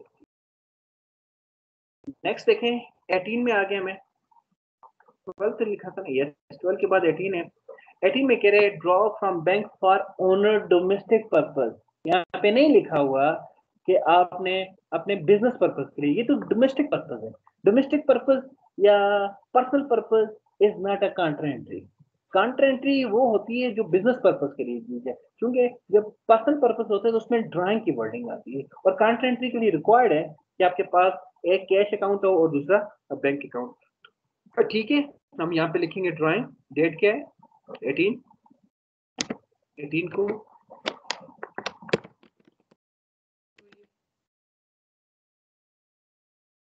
और अगर ड्राइंग हुई है तो यार कितनी अमाउंट की हुई है? 200 की ड्राइंग हुई है हमारे पास। और जरा गौर से देखिए, ये जो ड्रा किया है ये कैश अकाउंट से निकाल के ले गए पैसे या बैंक से निकाल के ले गए? तो यहाँ पे लिखा है कि बैंक, ओके बैंक है तो फिर बैंक को इन्वॉल्व करेंगे। 200 in bank account, 18 complete. 21 sold merchandising to Zishan and brother for 1500 who paid by check which was deposited to them। देखो ये अब उससे अपोजिट बात है। हमने क्या किया? सोल्ड मर्चेंडाइजिंग टू जिशान, हमने जिशान के ऊपर कुछ चीजों को हमने सेल आउट किया, और हु, उसने चेक हमें दिया। लेकिन देखो इससे ऊपर जो हमारे पास चेक था शबीर का, जिसमें नॉट डिपॉजिटेड, जब नॉट डिपॉजिटेड था तो कैश कंसिडर किया, और जब डिपॉजिट कर देंगे तो सिंपल सी बात है उसका, फिर तो हमें उसको कैश कंसिडर करने की जरूरत नहीं है, वो कैश नहीं है और हमारे पास भी नहीं है। हमने चेक जैसे ही जिशान से लिया उसको जाके हमने बैंक में डिपॉजिट कर दिया। अगर बैंक में डिपॉजिट कर दिए तो फिर वो बैंक अकाउंट इन्वॉल्व होगा। हम इसमें दिखेंगे, देखो इसका कंपैरिजन करके भी मैं आपको दिखाता हूँ। 21 डेट है और 1500 की अमाउंट है, लेकिन इसमें ये लिखा हुआ है which was deposited to bank account. अगर डिपॉजिटेड है तो ये देखो ये। अब थोड़ा सा यहाँ पे बस इस चीज को यहाँ पे आप कंपैरिजन कर सकते हो। देखो हमने मिस्टर शबीर से भी चेक लिया था, लेकिन उसके चेक को हमने बैंक में डिपॉजिट नहीं किया था, अभी तक हमारे पास ही है। लिहाजा अगर हमारे पास है तो उसको हमने कैश कर सकते थे। लेकिन एक और चेक भी हमने लिया था जिशान ब्रदर से, और जिसको हमने उसी दिन उठा के हमने बैंक में 21 तारीख को लिया, उसी दिन हमने जब डिपॉजिट कर दिया। अगर डिपॉजिट कर दिया तो वो फिर कैश नहीं है, वो हमारे पास सिंपल सा हमारे पास अब बैंक अकाउंट मांग होगा। ये डिफरेंस था आपके पास, ऐसा चेक जो डिपॉजिटेड चेक होता है और ऐसा चेक जो अनडिपॉजिटेड चेक होता है या नॉट डिपॉजिटेड चेक होता है। 24 में चला जाता हूँ। Paid to mister Salman 900 by cheque. हाँ यस, ये पेमेंट साइड है। और बैंक में क्योंकि बाय चेक का लफ्ज आ जाए, चेक की स्पेलिंग दोनों हो सकते हैं, CHECK या CHEQUE भी हो सकते हैं, दोनों को अपने चेक ही कंसिडर करना है ब्रिटिश और अमेरिकन इंग्लिश के अंदर। मिस्टर सलमान है 24 डेट में चला गया, इसको ये आ गया मिस्टर सलमान को पेमेंट है जी 24 डेट, मिस्टर सलमान को पेमेंट बाय चेक है, तो 900 को उठा के हम अब बैंक अकाउंट के अंदर लिखेंगे। और इसके साथ साथ फिर deposit into bank the cheque receive missed, ये आखिरी चीज है, इसको जरा गौर से देखिए। देखो काउंटर एंट्री की 3 कंडीशन हमने बताई थी। पहली 2 कंडीशन तो आपको पता है कि जब भी आप कैश डिपॉजिट करें, बिजनेस की कैश डिपॉजिट इनटू बैंक करें, या बिजनेस की कैश को आप बैंक से विड्रॉ करके बैंक में बिजनेस में मेंटेन करें, तो वो 2 चीजें हमारी, क्योंकि उन दोनों के अंदर कैश टू बैंक इन्वॉल्व होता है। लेकिन तीसरी चीज ये होती है कि not deposited cheque when deposited. देखो नॉट डिपॉजिटेड चेक क्या होता है, अब जरा इसकी कहानी थोड़ा सा 1 मिनट के लिए सुनना है, फिर आपको समझ आ जाएगी। आखिरी बात है, मेरा ख्याल हमारे पास है 1 2 4 मिनट ऊपर होंगे, ठीक है। अब जरा गौर से देखो कि एक चेक था, कि कौन सी डेट है, मैं इसके साथ साथ आपको यहाँ पे हाईलाइट करता हूँ ताकि आपको इस चीज की समझ आ सके। ये था भाई, ये चेक था 2550 का, ये यहाँ पे है ये। अब जरा गौर से देखो, ये जो चेक है 2550 का, ये इनफैक्ट एक चेक है, लेकिन चूंकि आपने इसको कैश कंसिडर किया हुआ है, अब क्या करना है, deposit into bank the cheque receive from the mister Shabbir. Accounting के पॉइंट ऑफ व्यू से जरा देखना है, अब तक आपने अकाउंटिंग क्या की हुई है, आपने ये 2550 जो है इसको छोड़े, ये चेक है, आपने इसको कैश कंसिडर किया हो। यस, रूल यही है, वो रूल आपने मान लिया कि जब तक आपने चेक को डिपॉजिट नहीं किया उसको आप कैश कंसिडर करेंगे। अब आगे बात देखो, जिस दिन deposit into bank the cheque receive from the mister Shabbir, जो आप जब चेक डिपॉजिट कर रहे हैं, जरा गौर से सुने, ये सोचे इस बात को, आप चेक नहीं डिपॉजिट कर रहे उससे, आप कैश डिपॉजिट कर रहे हैं। लेकिन डिपॉजिट तो चेक कर रहे हैं, लेकिन जरा सुने बात को, वो चेक जो आपने पहले लिया था, जिसको आपने अकाउंटिंग ट्रीटमेंट में चेक नहीं कंसिडर किया हुआ, कैश कंसिडर किया हुआ, आज जो आपने 9 तारीख को लिया उसको कैश कंसिडर कर दिया, आज आप उसको जब डिपॉजिट करने जा रहे हैं, तो अकाउंटिंग के पॉइंट ऑफ व्यू से मैं बात करता हूँ, अकाउंटिंग जो अभी तक हमने अकाउंटिंग की हुई है उसके पॉइंट ऑफ व्यू से 2550 चेक नहीं है, कैश है। क्यों कैश है, कि इसको ऑलरेडी हमने अपने बिजनेस के अंदर एज अ कैश कंसिडर किया है। अब अगर कैश है तो आप फिर क्या कर रहे हैं, आप अपनी कैश डिपॉजिट कर रहे हैं बैंक के अंदर, और जब भी कैश बैंक के अंदर डिपॉजिट की जाती है, अल्टीमेटली उसको आप अपने काउंटर एंट्री करना होती है, लिहाजा हम काउंटर एंट्री करेंगे। हम काउंटर एंट्री करके फिर मैं आपको इसको प्रोसीजर भी बताऊंगा, हम यहाँ पे इसको देखेंगे कि अकाउंटिंग में कोई एरर तो नहीं है, उसको हम देख लेंगे। अब सिंपल ये कि आप अपनी कैश को डिपॉजिट कर रहे हैं, और जब कैश को डिपॉजिट किया जाता है बैंक के अंदर, तो आपके पास जो एंट्री होती है वो ये होती है, कैश। ऐसा सबसे पहले हम कैश एस्पेक्ट को रिकॉर्ड करेंगे। डेट कौन सा है, 28, मैंने लिखा 28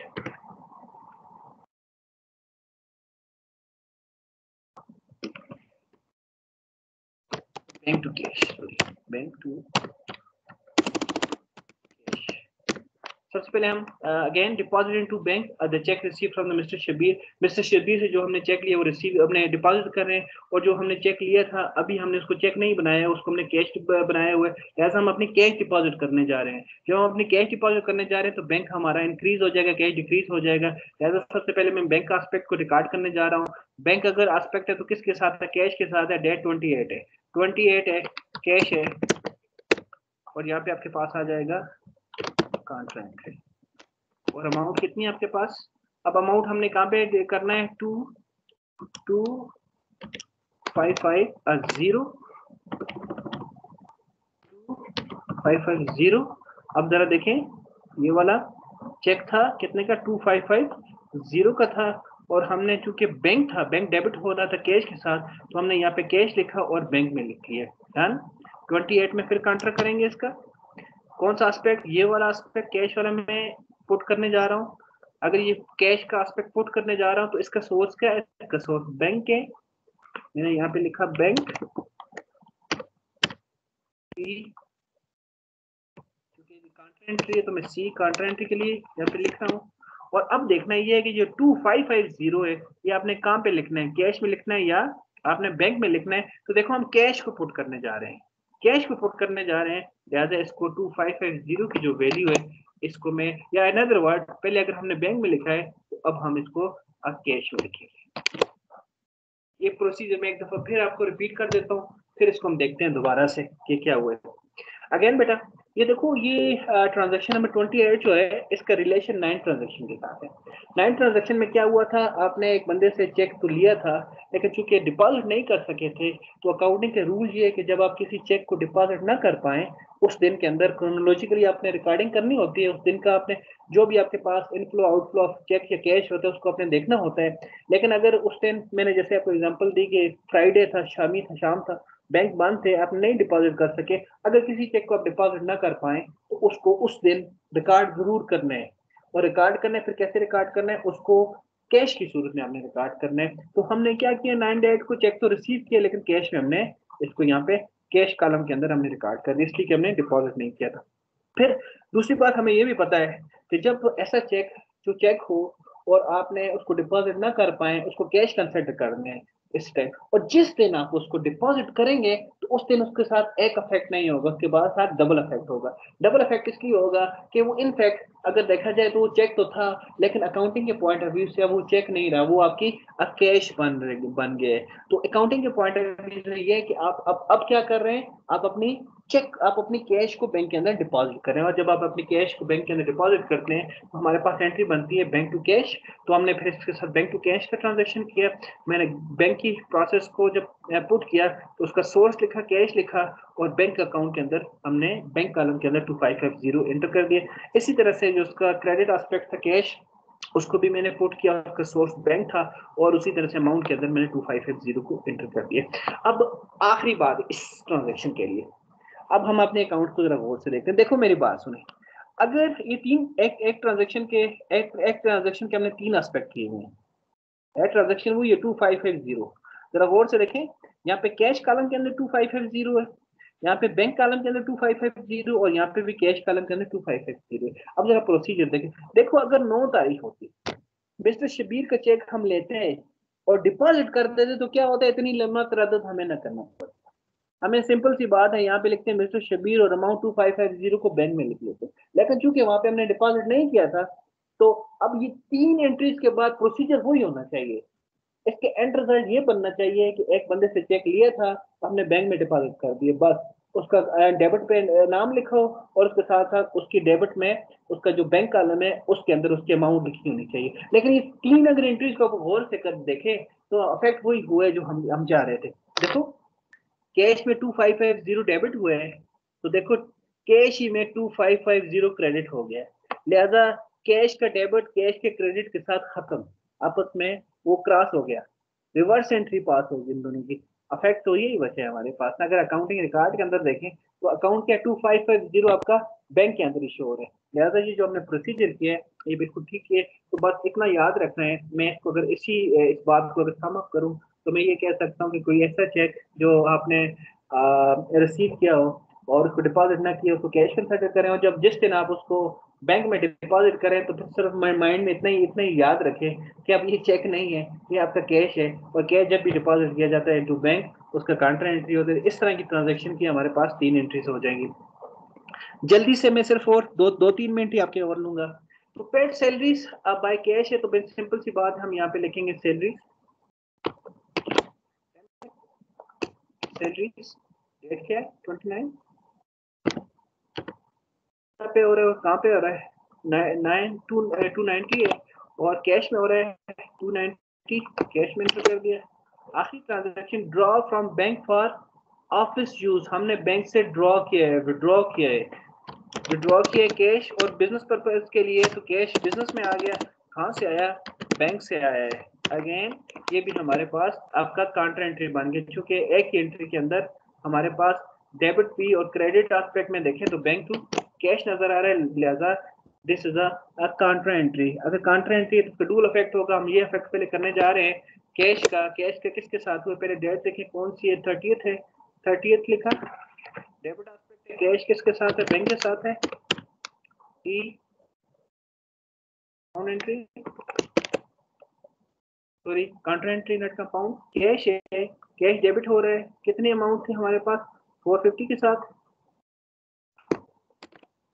450 के साथ हमने कैश में लिखा है, कैश इंक्रीज हो रहा है। इसी तरह से 30th सेम। अब मैं इस बैंक को पुट करने जा रहा हूँ। बैंक का सोर्स क्या है, कैश सोर्स है,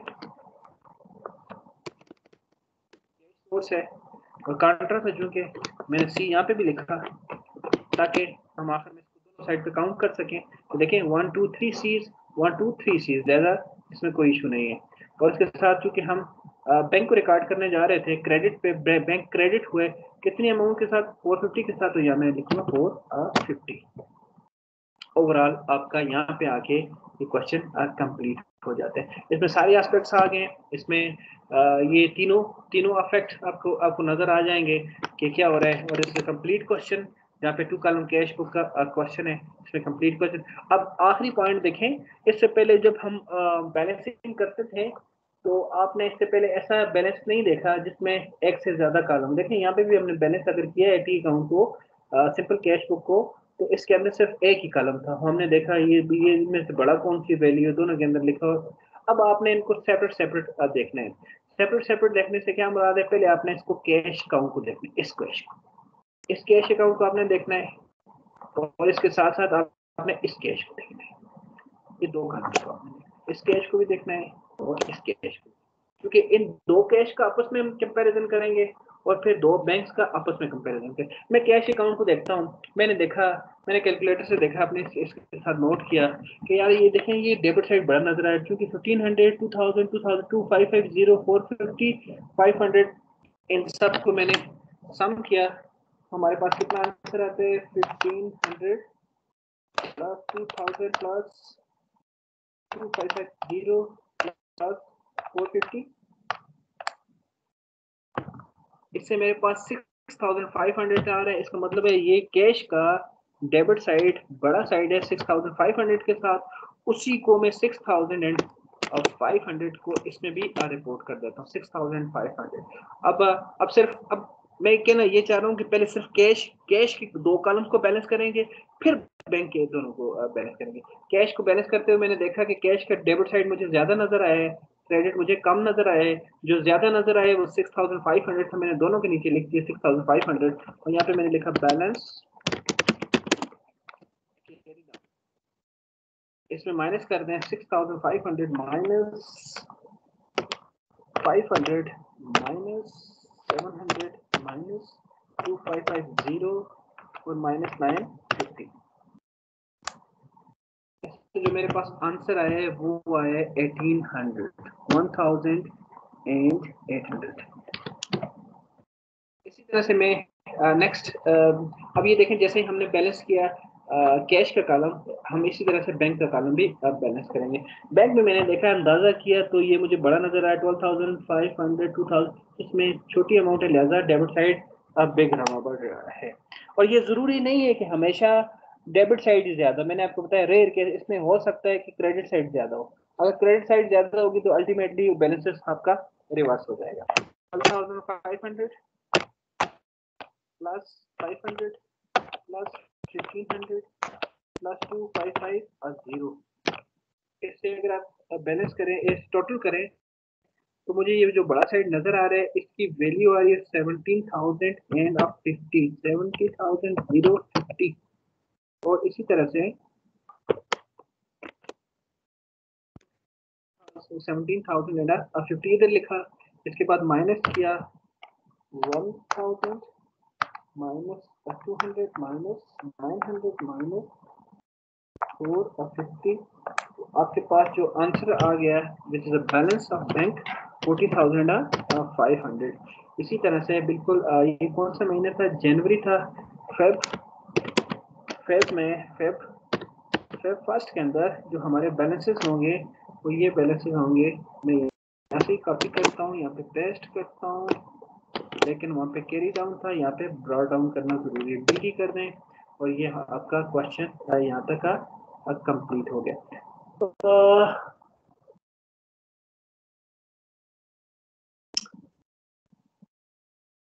ये सारा चीज़ें थी जो आज हमने डिस्कस की। आप इनको प्रैक्टिस करें और इसके साथ-साथ ये देखें एमसीक्यूज़ आपके पास अवेलेबल हैं इसके लिए, और एमसीक्यूज़ के साथ-साथ जो इम्पोर्टेंट चीज़ है वो आपके पास ये प्रॉब्लम एंड सॉल्यूशन भी अवेलेबल है। आप इसके प्रॉब्लम सॉल्यूशन का पीडीएफ प्रिंट आउट करें और इसको प्रैक्टिस करें। बहुत शुक्रिया।